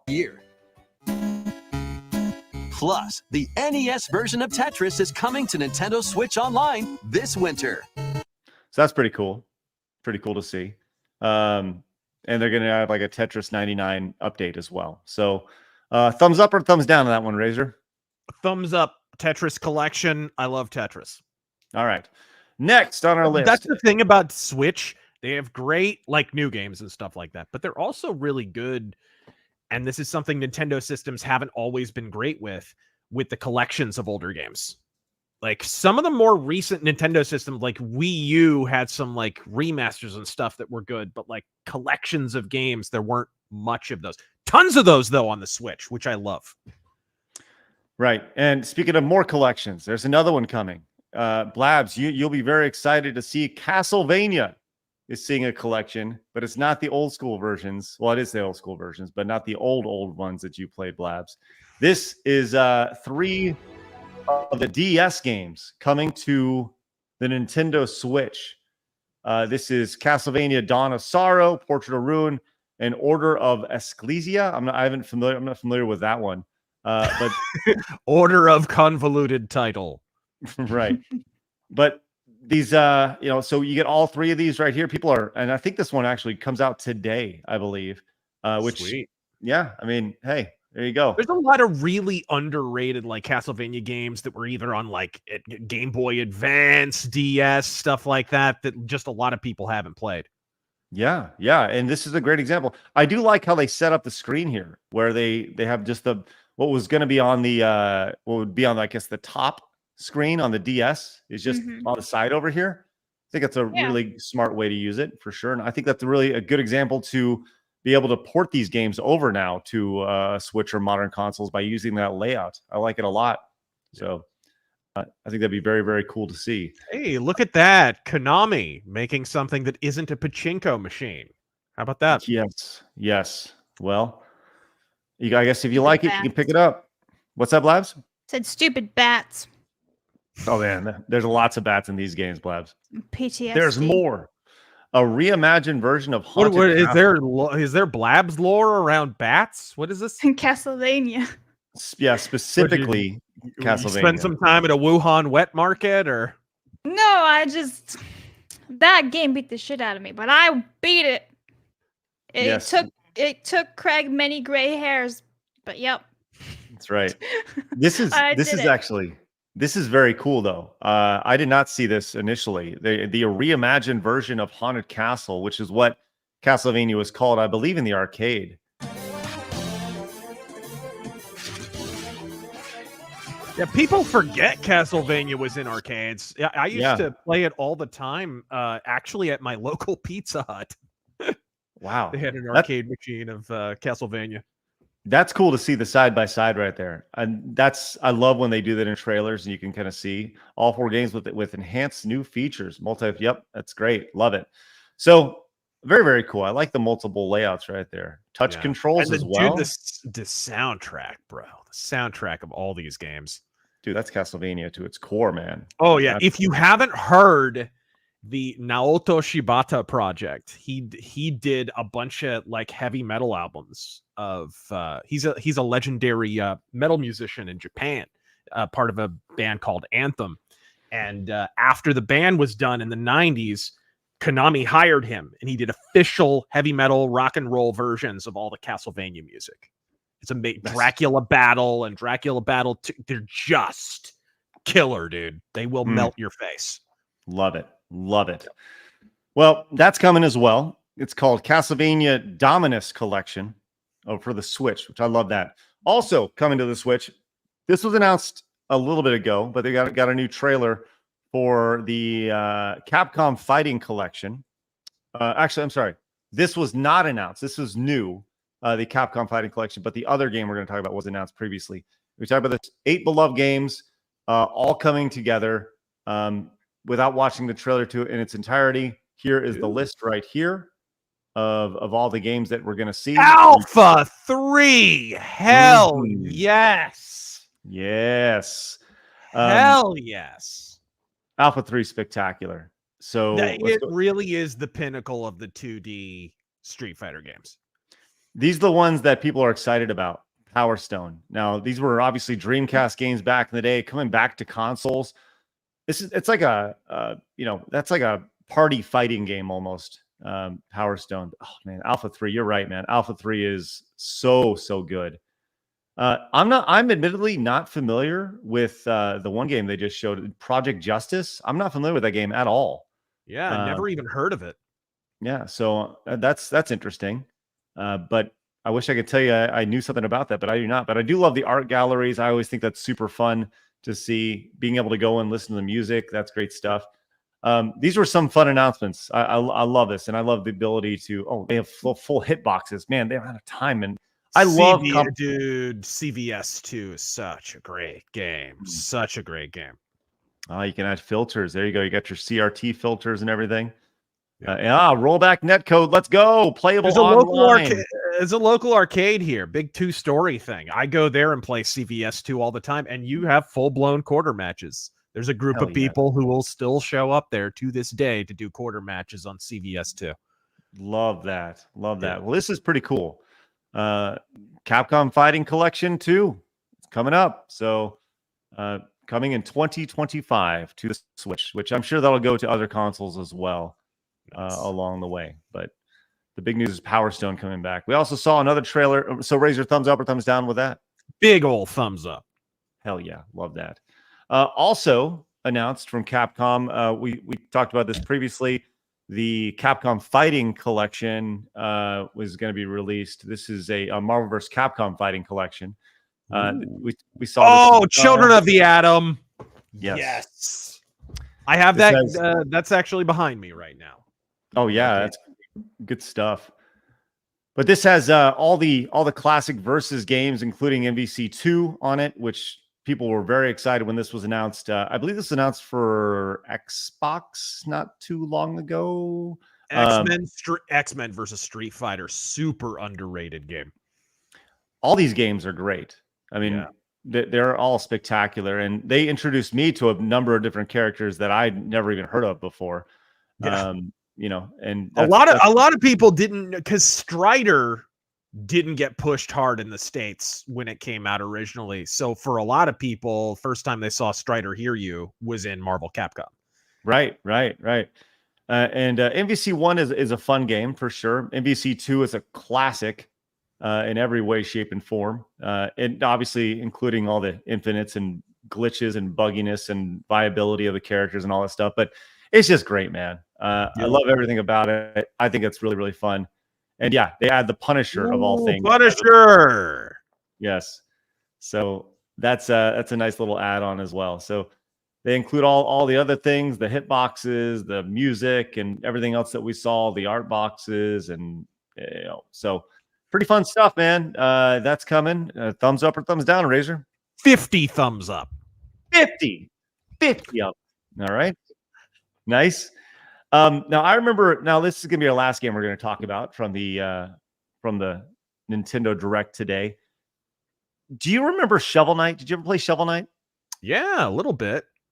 So it's from a game from a company called Yacht Club Games, and I met them before the original Shovel Knight was released, and I remember seeing that and being like, "This is going to be really good." And now that game, I mean, it's been almost probably a decade since that game was released, from Shovel Knight. But now they're releasing the definitive version of Shovel Knight called Shovel of Hope, and it's Shovel Knight, classic kind of 2D platforming. This game is very, very good, very good. But now they've added one of the first of that like wave of 2D platformer kind of retro games. Yes. And one of the better ones for sure, along with games like Super Meat Boy and stuff like that. Correct. Yeah, you're 100% right. And it really kind of stood out at the time. Now these games are kind of like a dime a dozen, and this game inspired a lot of the games that you see today. Yeah. But they've added co-op, I think both online and couch co-op in the game, which is very, very cool. You can play as I said 20 different characters, and they have a versus mode and stuff. So seems like they're really going all out with this version. It's gotten to a point now where this game actually provides. Oh, that's pretty fun. 3D stereoscopic. That's fun. Where this game is actually like nostalgia for people. Yeah, a little bit. Yeah. So I think this game first came out, I believe, on the Wii U. If I am remembering correctly. So, definitive edition of Shovel Knight for the Switch coming very, very soon. So, looking forward to seeing that. Thumbs up or thumbs down on that one, Razor? You roboted there for a second there. But thumbs up. I like. Look, I've always been a big advocate. I'm glad that games and game companies and publishers are starting to do this a little bit more. We need to keep older games, even relatively recent older games like this, out there. Like, it used to be the video game industry would like release games, and then the only way you could get them is if you got them the first time. Now, the last several years, finally, this stuff is thanks to stuff like GOG, thanks to collections like the Capcom stuff we just talked about. So anytime something like this comes out, especially with a big definitive edition with extra stuff, yeah, I'm totally down for it. Thumbs up. Should we tell him he's muted? Yeah. So I thought the stream got marginally more literate for a moment. Yes, and better for sure. Yeah. I'm only here for the pretty face. So. All right, so there's your Nintendo recap. Hopefully you guys are into what was being thrown down earlier today. I think that the next Nintendo Direct will probably be in October or November to announce the next Nintendo console. That's probably. I'm wondering, and if that's when they announce it, that leads me to believe they're going to do what they did with the Switch, with the different launch window, right? Not doing the holiday season thing. Yes, yeah, for sure. Because that was the smartest thing they did with the Switch, in my opinion, right? Because, man, people forget how bad the Wii U did. And they kind of needed to come back, and they needed to set themselves apart from Sony and Microsoft. And dude, setting the stage with, hey, we're going to release like midway through the year. What was it, like spring or something of that year? Right. I believe you're right. It was really unconventional, and a lot of people were blasting them for it. I remember, like, there were articles and stink pieces on IGN, like, "Oh, this is a big gamble. It's probably going to backfire on them." And I was like, "No, I think it's genius." Because they honestly they need to get away from the competition and remind people why they like Nintendo consoles. So I hope that's what they're doing here. March 3rd, 2017 is when they released the Switch. Right? Brilliant move. Yeah, which seems like forever ago at this point. I still have a Wii U. And when you turn it on, it makes a lot of noise, but it works. She gives her all. Yeah. She gonna power up those games, Blabs. Love it. That thing is loud, man. I was like, whoa. You okay, bud? All right. Love it.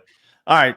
By the way, Rod says Project Justice is a sequel for Rival Schools on a PlayStation 1. It came up on the Dreamcast and arcades. Oh, okay. Thanks, Rod. Appreciate that. That's good to know. Alan says, y'all remember Clay Fighters? Hell yes, I do. Clay Fighters? Do you remember that game, Razor? Of course. I was terrible at it, but yes, I remember it. Clay Fighter. Clay Fighter. All right, any game that has that kind of art style, like what was the one that Doug TeNapel worked on? Was it Neverhood? Something like that. I can't remember. I love any game that has that art style. There's not a lot of them. Right. Blabs, do you know what Clay Fighters is? I'm assuming, since you guys have just been talking about it's a video game, but when you say Clay Fighters, I just think people playing clay figurines against each other and go, fight! Yeah, like an action figure. Yeah, that's more or less what it was. Just imagine Gumby in a fighting game. That's what it was. Hey, let's do a little nostalgia here while we got it. Here's the intro for Clay Fighters.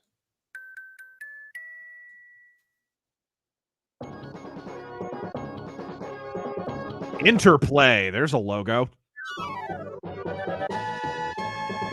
Labs, this was a big deal back in the day. You're about to get hit by Amazing. I like the pumpkin.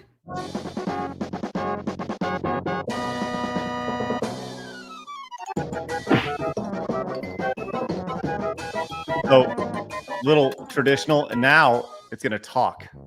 Shut up! Sorry. From the top.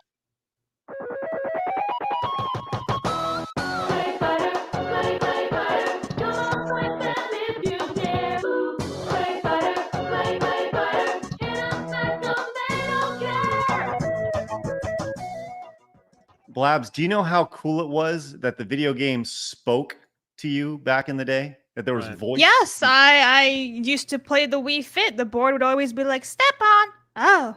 So yeah, I remember all the time. You wouldn't think they'd be threatening, anyone who could be defeated by a kiln. But I don't know. Right. It was great. I gotta say, this the whole entire thing, it's really, really giving like the 90s TV commercials vibes for like Yeah, advertising. kind of like, Nickelodeon-ish. kids and action figures and things. Yeah. Yeah, I mean, the demographic was children at the time. I know, you know? I know. I'm just saying, like, that's what it reminds me of, since I never heard of this before, ever. It's awesome. All right, guys, as we move into our final story today, do us a favor, hit the thumbs up button over here on YouTube. And if you're new, make sure you hit the subscribe button. We'd love for you guys to join us tomorrow when we're back at it again with Arch at 11 a.m. Central Time. We're live Monday through Friday. Hit the thumbs up button to continue to grow this show a little bit more every single day. All right, let's move on to Star Wars Outlaws. Razor, have you followed this game at all? Yes, unwillingly, but yes. Well, this game has been, it has seen its share of criticisms over the life cycle of it before its release. And I think rightfully so. But the game has had its reviews released now for the first time, and people are very intrigued to see what's happening. Overall, the game is via Metacritic is averaging a 77 from its critics. It's a game, right? It's a game. It's a game, right? It's not the killer app that I think a lot of people have been looking for. But thanks to like IGN and websites like that throwing off the scoring curve, like a 70% is considered middling, right? Right. And I think, we talked about this the other day, the idea of like what average right now is like a 7. It used to be a 5, right? But it's seen as favorable along the way. There's been 2 negative reviews, several mixed, but for the most part, pretty positive. Now, with that said, it has very much embarrassed itself on certain parts. With a game this size, I would say the overall consensus that I've seen and heard and read about this game is that it looks visually, from a landscape perspective, pretty nice. But the game is very, very shallow itself, right? It's kind of like, go here, do this. A shallow Ubisoft game. You can't mean that. Right. Let me guess. At some point, you collect something. Yes, it's pretty much the entire game. Yes, you nailed it. The Ubisoft right there. Demonic's right. We lost Star Wars 13-13 for Outlaws. That's right. That was going to be the killer game that they just shelved. But this piece of gameplay was being passed around based off of the. This was a really good example of kind of the lifelessness of the characters themselves. When you think of one of the main criticisms early on of this game was the look and feel of the main character in it compared to the actual actress who played her. Yeah. And she is not very attractive in the game. Whereas the actress herself is beautiful. Yeah, right? They gave her the same haircut as Bushroot from Darkwing Duck. The hell was that? Man, let's go, Razor, with the Darkwing Duck reference. When there's trouble, you call DW. Darkwing Duck. Let's get dangerous. Let's go. For reference, I do think it's important. Here is the actor who played the character on the right, not on the left, and here she is in the game over here on the left-hand side. So, Star Wars Outlaws with a ShamWow on her head. Yes, that's right. But beautiful woman on the right, doesn't look anything look like her in real life or in the game at all. But this is gameplay that got passed around and shows a really good example of some of the lifelessness of the characters. I just want to play this little cutscene and we'll kind of talk about it. Oh no. Yeah, you wouldn't. But he told me. Oh God. Peter. Pay attention to this guy here, by the way. this do I have to? Yes, you do, Razor. I'm sorry. That's part of the contract. So pay attention to this guy over here and see how many times he blinks his eyes. Yeah, of course. I've got every part you could want. I mean, mag fins, aftermarket sensors, booster coils. Cold eyes, dead eyes, like a doll's eyes. Yes, very much dead eyes. Those eyes roll over white. Best thing about this video is the music in the background. It's very whimsical. Yeah, the music's actually not bad for like yeah, it kind of sounds Star the Wars. music's fine in my opinion. It's the characters are awful. They're not finished. They're blurry. He doesn't blink ever, which is weird. He looks like a potato. None of this looks finished. Doesn't look like a finished I'm product. expecting her at any minute to say, "My face is tired." Oh. No. You Labs, can we clip this right here, by the way? Just this guy going, no. It's like he's just peering into oblivion. Like, right. Yeah, the straight up looking forward, like definitely a serial killer. Oh, yeah. Oh, Yeah. yeah. This guy And has by a the way, crawl I- space this- full of corpses. Isn't it weird though how like the minor characters look better than the main character who they should have spent the most time working on? Yeah. Yeah, I hear that. Well, I mean, at least his face looks a little more normal. Can we go back to her? That's what I'm saying. Like he looks more refined than she Yeah, does. I mean, her he left looks like an alien. Her left and right eyes have not even made each other's acquaintance yet. They're working on it. Let's go keep this I going. think before I keep And she's got continuing, the like jawline of Robert Starr. You know what I mean? are they gonna put out another patch or something like right after? Be like, here's better graphics, kind of like what EA did with a. Woman has a baseball mitt for a face. Yeah, I'm genuinely curious. Like, oh, we know the product isn't finished. Here it is anyway. Are The they pulling woman an has EA? a baseball mitt for a face. That's Never heard that one before. never have. I hope I hear it regularly. That's spectacular. That's great. All right, let's go ahead and continue. Every time I see her face, I just hear that song from the beginning of the Ninja Turtles tape, right? Kid. What? The baseball kid? You don't remember that? No, what are you talking about? I play Oh, yeah. right field. It's important you know. You gotta know how to catch. You gotta, know how to throw. I play right field out where the dandelions grow. There we it are. is. Yeah, let's go. Nostalgia overload. There we are. Hey, can we just skip talking about? Great. Can we just stop talking about Star Wars and just watch? Yeah, please. Let's just Pizza watch Hut videos? Pizza Hut commercials. Love it. Well, I'm going to see if I can find that. That'll be the reward at the very end of this. Is your face supposed to have a pelvis? God. Pulsar. Oh. No. You just said every part I could want. I mean, I could slap the repulsor on there now. That's no problem. But without some good Durasteel struts, it'd shake loose in a day or two. Plenty of time to feather my hair, though. Yes. Well, there we go. That's the first example of that. Blabs, you got something pulled up? I do. I just want to everyone remember how much this cost. This game, $69.99, $109.99, $129.99, or the Ubisoft Pass, $18 a month, and you get an unfinished looking video game. Just a reminder. Yeah.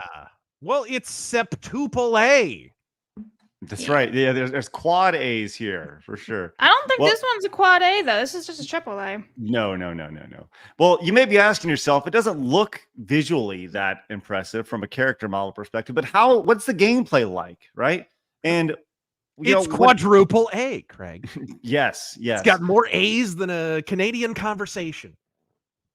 Hey, nice. Well, here we are with this. This is an example of the gameplay. The blaster is, your gun in Star Wars, but the blaster is no match in this game. The meme going around this game is that her punch is a one-shot kill. Blasters, on the other hand, not so much. She got a falcon punch. What's that? She got a falcon punch. Well, pretty much. But here's the shot with it. The number of shots it took with this guy. What in the world? She shot him 6 times, and he's still not alive. And here. And in the movies, dude, like Han Solo shoots a stormtrooper in full armor, and one shot he's down. He can hit him in the toe. The stormtrooper's down, like That's a right. bag of beef. That's right. Well, here is here is an example of kind of the takedown. There's some stealth gameplay as well in the game, so you can go and blow and you can shoot things, and you can take 6-7 shots to take them down. You can also punch them, but there is a stealth element to it, and this is one of the glitches that has been seen when it comes to this game. Oh boy. Keep in mind, she's wearing Han Solo's skin. They gave her Han Solo. Yeah, that's an unlockable skin or whatever it was. I think what was it with the season pass? I can't remember. They did a trailer for it last week. Like I said, this game he was supposed to be Han Solo, not a she. They did this for like points and clearly, everything. yeah. And hey, the fact kid, that you're you like wearing Han Solo? You like an asshole wearing Han Solo's clothes? It's Ma'am Solo. Yeah. Here's Ma'am Solo going at it. Yes. Slowly. Take him out. Oh no! What is? She just finished like the shuffle. Straight up moonwalked across the stage. Straight up, Han Solo is Moonwalker. That's hilarious. Yeah. Good stuff right there. But we're not done. As I also think it's important to bring up the AI, the wonderful AI associated with the when you're in a boss fight. So here's a clip that was being thrown down here. Let's see how well the enemies adapt in battle.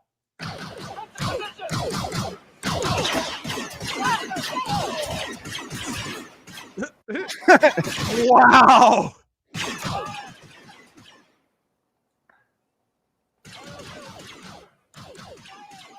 Wow. I mean, I get that they want you to actually do all the heavy lifting, but could they move around or really do a little bit better? 2 headshots? Yes, the double shots, the double headshots with your blaster right there. What are they, Trump? What is this? 2 headshots? That's right. We're not grazing any ears here. We're shooting them right in the forehead, which is They're crazy. not sending their best. They're not. Frankly, they don't even what would be really cool if the stormtroopers hit those people, civilians or whatever it is, and she can actually go and res them, kind of like in the old school games where your AI teammate went down, you went and res them. That would have been some type of cool thing. Here, I'll help you up. None of that is included. It's very immersive, guys. Oh my god. Lord Slosh came in. Something. Says shallow is an ironic descriptor considering Star Wars Theory kept clipping into the floor like it was a wading pool on his playthrough. $100+ guys.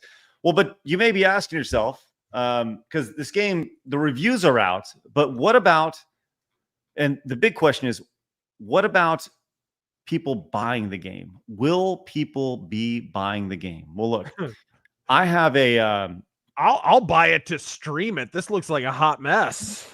Well, that's why people are buying Dustborn. Right? It's amazing how this game is in 2024 and Battlefront 2 2017 with all of its flops and everything looks better than this. I mean, there's literally a grenade in Battlefront 2 called the Oppression Grenade. You can just chuck it at the minorities and the aliens and go, aha, Oppression Grenade. There you you know, go. This game, what does it got? They Unfinished instantly alien make face. less money for a living. Yeah. They have to live in a lower income neighborhood instantly. Well, this game comes out on Friday, and you've got to wonder what the hype is for this game. It's a game based off a major IP. Yeah. It scored fine, not exceptionally well, right? But I don't think the scores are really going to move a whole lot of interest. I have an insider who works retail and has access to a number of different pre-order numbers along the way. Oh, God. And this is in a very, possibly the most highly populated area in the United States. Okay. And this is based off of 27 stores. Okay, Razor? 27 high traffic stores in one of the most populated areas in the United States. How many Star Wars Outlaws pre-orders do you think they have total between 27 stores? 27 stores. 350. Blabs, did you see the number? I did. I'm laughing. Divide that by 10.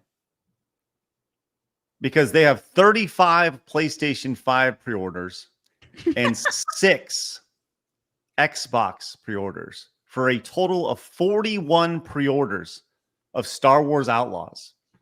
41 based off of 27 high-traffic stores in the most populated areas in the United States.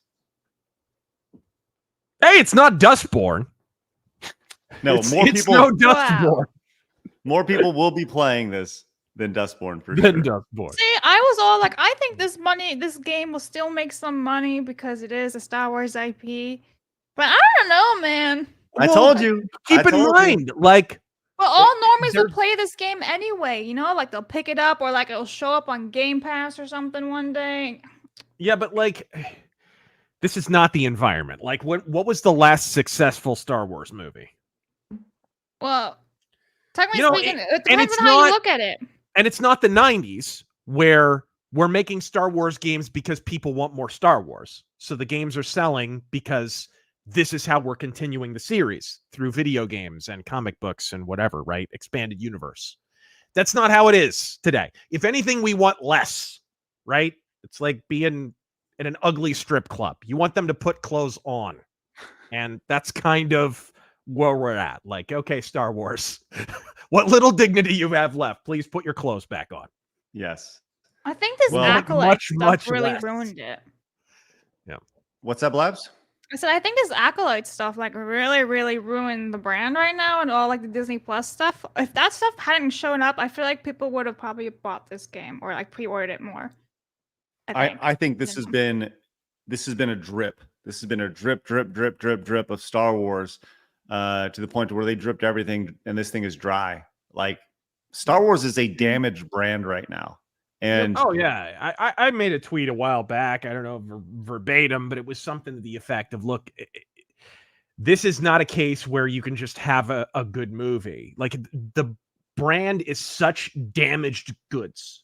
You could make the best Star Wars movie ever made, a movie better than the first one, better than Empire Strikes Back, and you would still struggle to find an audience because it's damaged. You have to let it rest, and you have to let it rest for a period of no less than 10 years. And that only then will people even be remotely interested in hearing what you have to say. That's how much damage has been done. That's how much. Again, nothing about the quality. Who knows? Maybe Outlaws will be the greatest Star Wars game in years. But it doesn't matter. Like, the apathy toward the brand. What have I said a million times? You know, the opposite of love is not hate, it's indifference.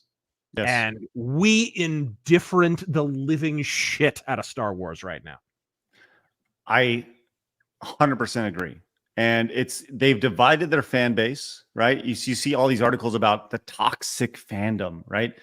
Wrong. These are your biggest fans, the biggest fans who are just tired and fed up with it. You're talking like Star Wars Theory is the biggest Star Wars channel on YouTube. And he's like, nah, this ain't it, Chief. You know, like you get to be the biggest for a reason because people like what you have to say. So it is a lot, man. Yeah. I'll But tell you Star what. Wars Theory is kind of a bit of a fence sitter. I'm not gonna lie. Like, he's liked a lot of Disney Plus stuff. It's like, So, what is but wrong with you, boy? Okay, but once again, you just said earlier in the stream though, Blabs, like you like what you want to like.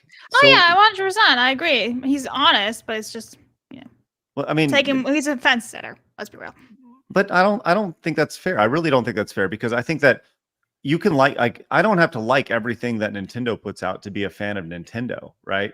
And I mean, I think that's painting too broad of a brush, you know, like if you just because you like certain things but don't like other things, I don't think you can say that's like a fence sitter, you know. He But has definitely been a fence sitter before. You can if you're pretending that Disney Plus dog shit is good. Yeah. I'm not. Although, to be fair, a lot of people got caught up in The Mandalorian the first couple of seasons, which going back and watching those Does it really hold up? I don't think it was ever as good as people thought it was. I thought it's okay. I think they compared to the sequel trilogy, and it's like, it's a masterpiece. I think it enjoyed benefited season from 1, that. so I think people were hopeful that someone could turn it around in some way. And I think Mandalorian benefited from that initially, and then squandered that goodwill with a lot of things, not just the Gina Carano stuff, but just the direction the show took and such. So, yeah. Right. Well, Emperor Creatine says, "Hey, Razor, are you excited to play Star Wars every game ever?" Yeah. I'm super excited to play strong female protagonists. I sure hope they are map revealing towers and lots of meaningless collectibles. Let's go. Yeah, strong female protagonist with a bowcaster. That's right. Jason came in and says, IGN and PC Gamer gave it both a 7 out of 10, considering how much hype both had been giving it. I hope, I have to imagine they gave it an artificially high score. Yeah. Dirtus King says, that Star Wars Outlaws gives me Mass Effect Andromeda vibes, except somehow worse. Normal Man came in and says, she, Outlaws girl, was more alien than man, twisted and evil. Haha. Team America in space. Thanks, Scarfy. Jack says, Craig showed off Ma'am Solo's face. All I can say is, Jesus, that is horrifying. She looks like post-surgery Michael Jackson, but somehow worse. Yikes. Thank you, Israel. Appreciate that. And she can moonwalk. So that's true. We saw that. And Dark One Linux came in and says, can we bury Outlaws and Dustborn deeper than the landfill the ET Atari cartridges were put in? Those games are making ET look amazing at this point. Yes. You know, I think I know how we can save Star Wars Outlaws. Oh, yeah. Let her turn into the giant Michael Jackson Transformer robot from the movie. We're talking? Now we're with talking. The laser, with Listen, the I laser actually have a spoiler, and we didn't even talk about the spoiler. Oh, okay. Hold on. Okay, listen. Blabs has a spoiler for you guys. If you don't want a spoiler, then just mute for the next 10 seconds. Okay? All right, you guys ready? Mm-hmm. Guess who's the back? verge of uncovering the rebel network. This is an unqualified success for the ISB. Wait, guys, unqualified success for the DEI. You need to hear how pathetic the voice acting is. Oh, God. Are they going to use Chad Vader again? Zarek Besh has not found a single member of the Rebel Alliance. That's nonsense. Okay. How bad is that? That doesn't sound... That's discount Vader. Yeah, it doesn't even sound like a guy really doing much of a Vader impression at all. Wow. Yeah, that's tough, man. That does not sound like James Earl Jones for sure. Man, play a little bit more. I want to hear him a little more than that. Uh-huh. Without rebels, Zarek Besh is a failure. All right.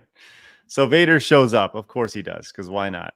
There is one cool scene that he does where he threatens the guy, and actually, it's actual evil Darth Vader. It's Darth Kroger. It's actual evil Darth Vader, but yeah. All right. Well, there we go. They couldn't have listened to all of James Earl Jones' voices and put it through AI and actually have voice lines. No, they went with this. I don't even know what that is, but yeah. No, they gotta pay James Earl Jones for that. Right. Yeah. All right. I'll tell you what, Blaz, do we have any super chats for Razor? Yeah. Okay.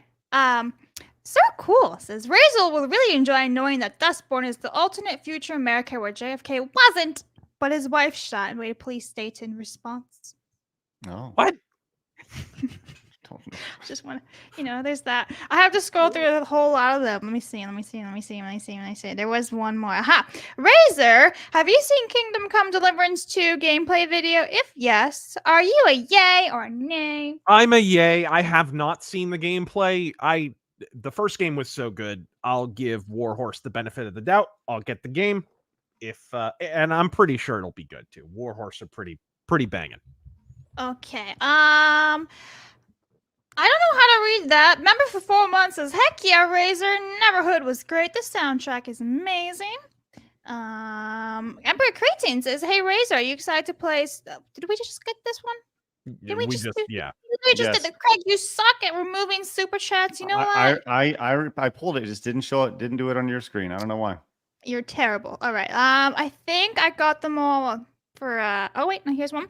Taking cover as Razor, Wing Commander fans and Earthbound fans go Frankenstein mob on Blabs.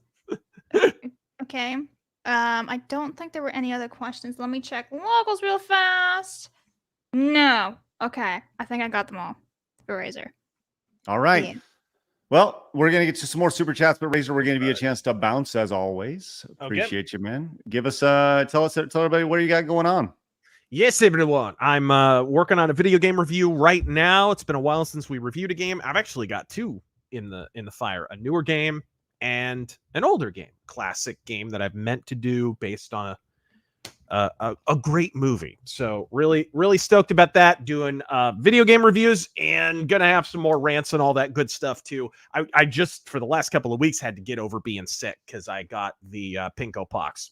So, but I'm feeling a lot better and ready to go punch commies. Oh, youtube.com, the Rageaholic, and of course I'm on Twitter as Razorfist with a 0 for some reason. Awesome. We have one more from Dylan, who just showed up right the last second. Razor, this question confounds the grace of scholars. It has led to war and conquest. Great men have pondered it. When Sabaton. Indeed. Indeed. All right, Razor. Thanks so much, buddy. Appreciate you. See you next Tuesday. Looking forward to it. Yep. All right, buddy. We'll see you later. Bye. Godspeed. Go play some Dustborn. Of course. Naturally. The first thing I do will be buying it. Godspeed, everyone. All right, buddy. We'll see you later. There's Razor. Make sure you guys go subscribe. Obviously, he's a stud. Love having him on the show. With that said, let's get to some super chats. But before we do, I want to remind you guys, see the link up in the upper corner there, sidescrollerspodcast.com. If one of you would head over and become a supporter on that website right now, that would be massive. We're trying to get one a day. I will shout you out just like I did earlier today with Adam S. Gaming. Please head over there, become a supporter today, because tomorrow we're going to have an exclusive interview with James Klug that I did earlier this year. It is exclusive to members or supporters over at sidescrollerspodcast.com. Head over there, become a supporter. It is the best way to support this show. If you get any ounce of entertainment, if it's become part of your day, we greatly appreciate it for sure. All right, Blast, fire away. Okay, we got a whole bunch of them, so I'm literally gonna fire. All right, Spoon Ninja over on Locals is considering the number of people streaming Dustborn and how many are playing. Do you think the 1 in 10 players are streaming for laughs? Absolutely. Yes. Spoon Ninja says, did someone say my name? It's a picture of Conan. And then Felstuff sent $5. Thank you very much. So in translation, your politics don't align with our politics. And I don't remember when that was from, but thank you very much. Mercenary says, you need a flashing GIF overlay, preferably flashing. Thank you. You must be speaking of this, my friend. Trigger. We've been triggered. Thanks, Mercenary. Marriage says Star Wars Outlaws is kind of like a bill in Congress. Ubisoft has to release it so they can find out what's in it. It's funny. It's So funny. I've got 28K emails on my laptop starting 2019. I will not be able to compute. Carlos says, hey, normal men, cheers from Mexico. Today is my birthday. Nothing better like side scrolls to enjoy. Well, happy birthday and hello to Mexico. Feliz cumpleaños. I Please don't butchered try doing that. Thank you. Mercenary says, good shrubs. I got over 100K emails, all junk. Have you ever thought about deleting it? You might save up space. Right. Kratos says, member for 8 months. Says, I have 10 email accounts. I only open the important messages. Everything else just piles up. Guys, storage.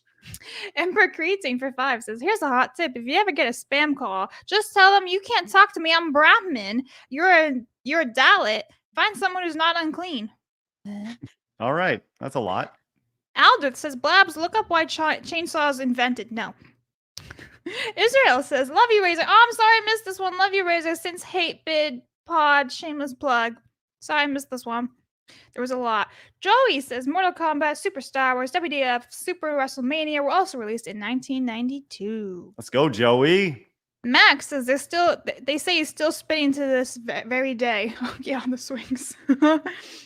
Benjamin says, heck you, Craig. I was too fat to actually swing. Sorry, Benjamin. Gregory says, there was an episode of Recess about this, Craig. Oh, dude, I see? liked Recess as a kid. That was fun. Kratos says, this is why women in Razor live longer than men. Captain Spire says, Old McDonald's playground was a survival field. Cody says, reminds me of the John Pinette water slide bit. Snook Fan says, didn't he mess up a promo and want to redo it? I don't know. What about? Joey says, I still remember Psycho Sid versus The Undertaker at WrestleMania 13. I think he was talking about the guy who fell down at the wrestling. Yeah. Javi says, Razor Craig, you know that are half the man that I am. You know I have half the brain that you do. That's right, Javi. Thank you very much. Classic. Mitch says, if Nintendo had stuck with Sony, the PS5 might actually have some games today. Marksman says, have you watched the full scene of the You're Racist? Oh, we got that one. Thank you. It didn't delete. Lampshade said there was a similar case in guitar manufacturers where Gibson destroyed Lots Firebirds X as part of a tax write-off, even filmed one on such occasion. Thank you. Elite Neo says the episode of the Hot Ones with Donald Duck is pretty sus. I thought birds were unaffected by capsaicin. Absolutely Rudy says, is Chinaman a racist term these days? Anything's racist if you want it to be. It's all racist. Yep. Sir Cool says, Blabs is thinking of the animation where Donald is living in World War II Germany. The end, it shows it was a nightmare and he's thankful for being American. That might have been it, honest. Like I said, I just remember bits and pieces and I was like, whoa. Taker says, Date, everything was Nintendo's Indie World presentation. Besides the trailer, there's also an 18-minute video about it on IGN, if you dare. Thank you. Andrew says, stereotypes are hilarious. Mostly the ones who don't think so are white liberals. That's 100% right. Alan says, I have a bootleg DVD with all the old Disney and WB racist cartoons you can't see anymore. I caught it at a local vintage shop. LOL. We'll keep it. Norm says, how wonderful our society is to give jobs to walking, talking AstroTurf. Let's go. Jag says, Fahrenheit 451, Anthem, Alliance, Empire, 1984, Idiocracy, Brave New World, and then there's us, right smack dab in the middle of all of it. Yep. Kyle says, another significant person like Walt Disney was also Henry Ford, who made my car brand Ford. He too was also not a fan of the juice. That's odd. Masagawa says, you can't do Revenge of the Nerds these days because of the panty raids. I wouldn't dare panty raid these days because then you'll get they, thems, or panties. Oh. Ooh. Ankle Break says, speak of wrestling, did you see Ryan Danielson come out to the final countdown in Wembley Stadium for AEW All In? Super epic. I have not. I've heard it was really good, but I have not seen it. Absolutely Rudy says, Dustborn is a heel simulator. Benjamin says, Trigger Blabs or Psycho Blabs email, please. How about Psycho Blabs? No, Trigger. I don't know. Whichever one's funnier. Ember Creatine says, Dustborn makes... preferably not that one. That one's just insane. That's Psycho Blabs. I would rather Triggered Blabs then. Dustborn makes complete sense when you realize that you're actually playing as the villains. Captain Spire says, the kid video band was Master Blaster was superior. All right. Mercenary says, how did Dustborn make a good game worse than Goodbye Volcano High? It's just as woke as dust about anthro dinosaurs and funded by the Canadian government. Javi says, Dustborn inspired me to develop Ice, the game. Absolutely Rudy says, Soy Temple Pilots. Jonathan says, please stop. I just got back from chemo. This isn't helping. And that was during the guitar rift. Oh, no, Jonathan, I'm sorry. Well, yeah, hopefully you feel good. Hobocop says, they went from Immortal and Mayhem to this. Lampshade, anyone else noticing the questionable list? We got that one, thank you. They are refugees and saying your kind won't last. Exactly. Benjamin says, thoughts on Otep, Shemaya, Mr. Fist? Oh, I'm sorry, I didn't see this. Also, this Dustborn song seems like typed up by a monkey between throwing bananas and writing some Hamlet. Oddly specific. Tommy says, Dustborn devs admit to using GTA assets. Yeah, we covered that yesterday. Emperor Creatine says, Shadow the Hedgehog more like, ow, the edge. Mercenary says, I'm so going to watch this over Deadpool 3. Radial Degro says, a rogue alien blowing up part of the city seems legit. Snake Master says, please check out the Date Everything game trailer.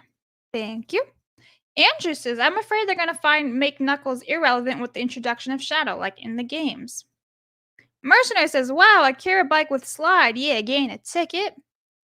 Paladin says, hail the Iron Age. Mercenary says, let me tell you about the Wii U was. No, it wasn't. I have the Virtual Boy that works. I never got the Wii U. I got games for thinking it was compatible for the Wii. The Wii U does work with the Wii, though. Certain games, that is. Lord Slash says, Clay Fighters was awesome. Bad Mr. Frosty was my go-to for sure. Go Slosh. Shooter Soul Silver says, Metacritic review 77. Press X to doubt. Carpet University, Clay Fighters remind me of Celebrity Deathmatch. And Richard says, Hillside Scrollers, Craig and Blabs. Razor, you put them when he left. Razor, I must ask you, as a spaghetti western fan, many people thought The Mandalorian was a SWS spaghetti western, not you?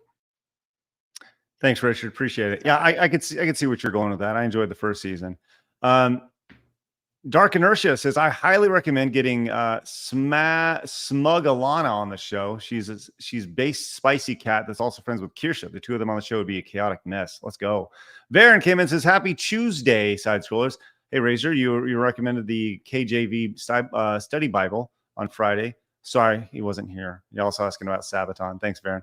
Antihero came in with the 558. Says your jokes aren't good if HR doesn't want you to repeat them. Thanks. That's awesome.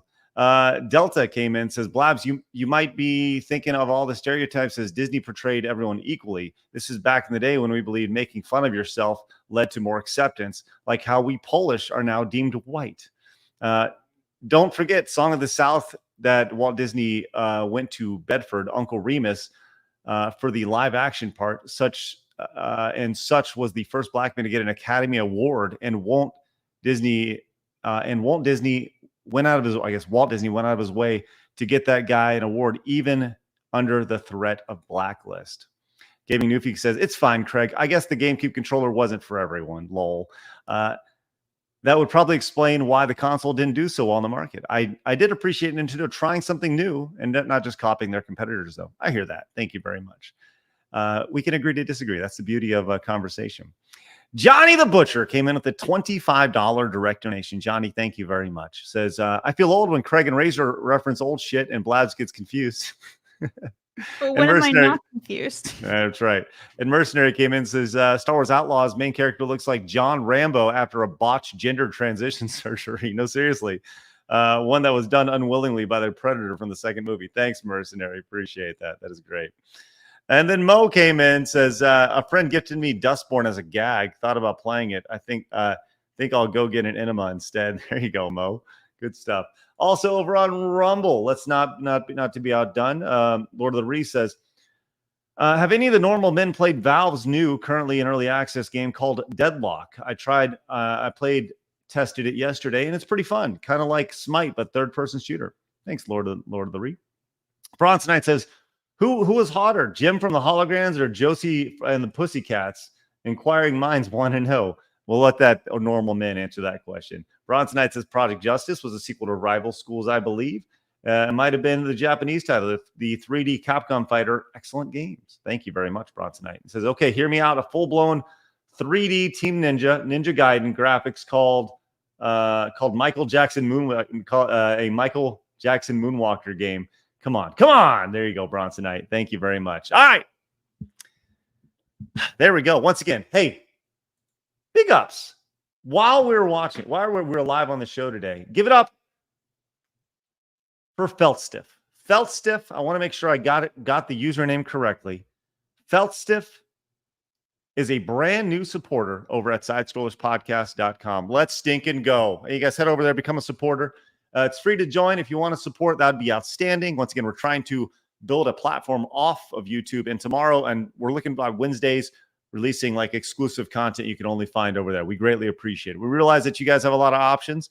We appreciate your support over there as we do our best to be able to survive off of the YouTube ecosphere over there. We got some fun stuff coming up. With that said, guys, thank you very much for tuning in. Also, major props to I Drink, Therefore I Am with the massive $199.99 super chat. Thank you very much for that. Guys, have a great rest of your day. We'll see you guys tomorrow when we're back at it again at 11 a.m. Central Time. Go subscribe to Blabs' channel. Link is down below. Go check it out. She's got all the Harry Potter stuff down there. We'll see you guys tomorrow when we're back at it. Remember, people are going to try to keep you down. Don't let them. You guys got a goal. Go get it. Have a great day, guys. See you later. Bye-bye.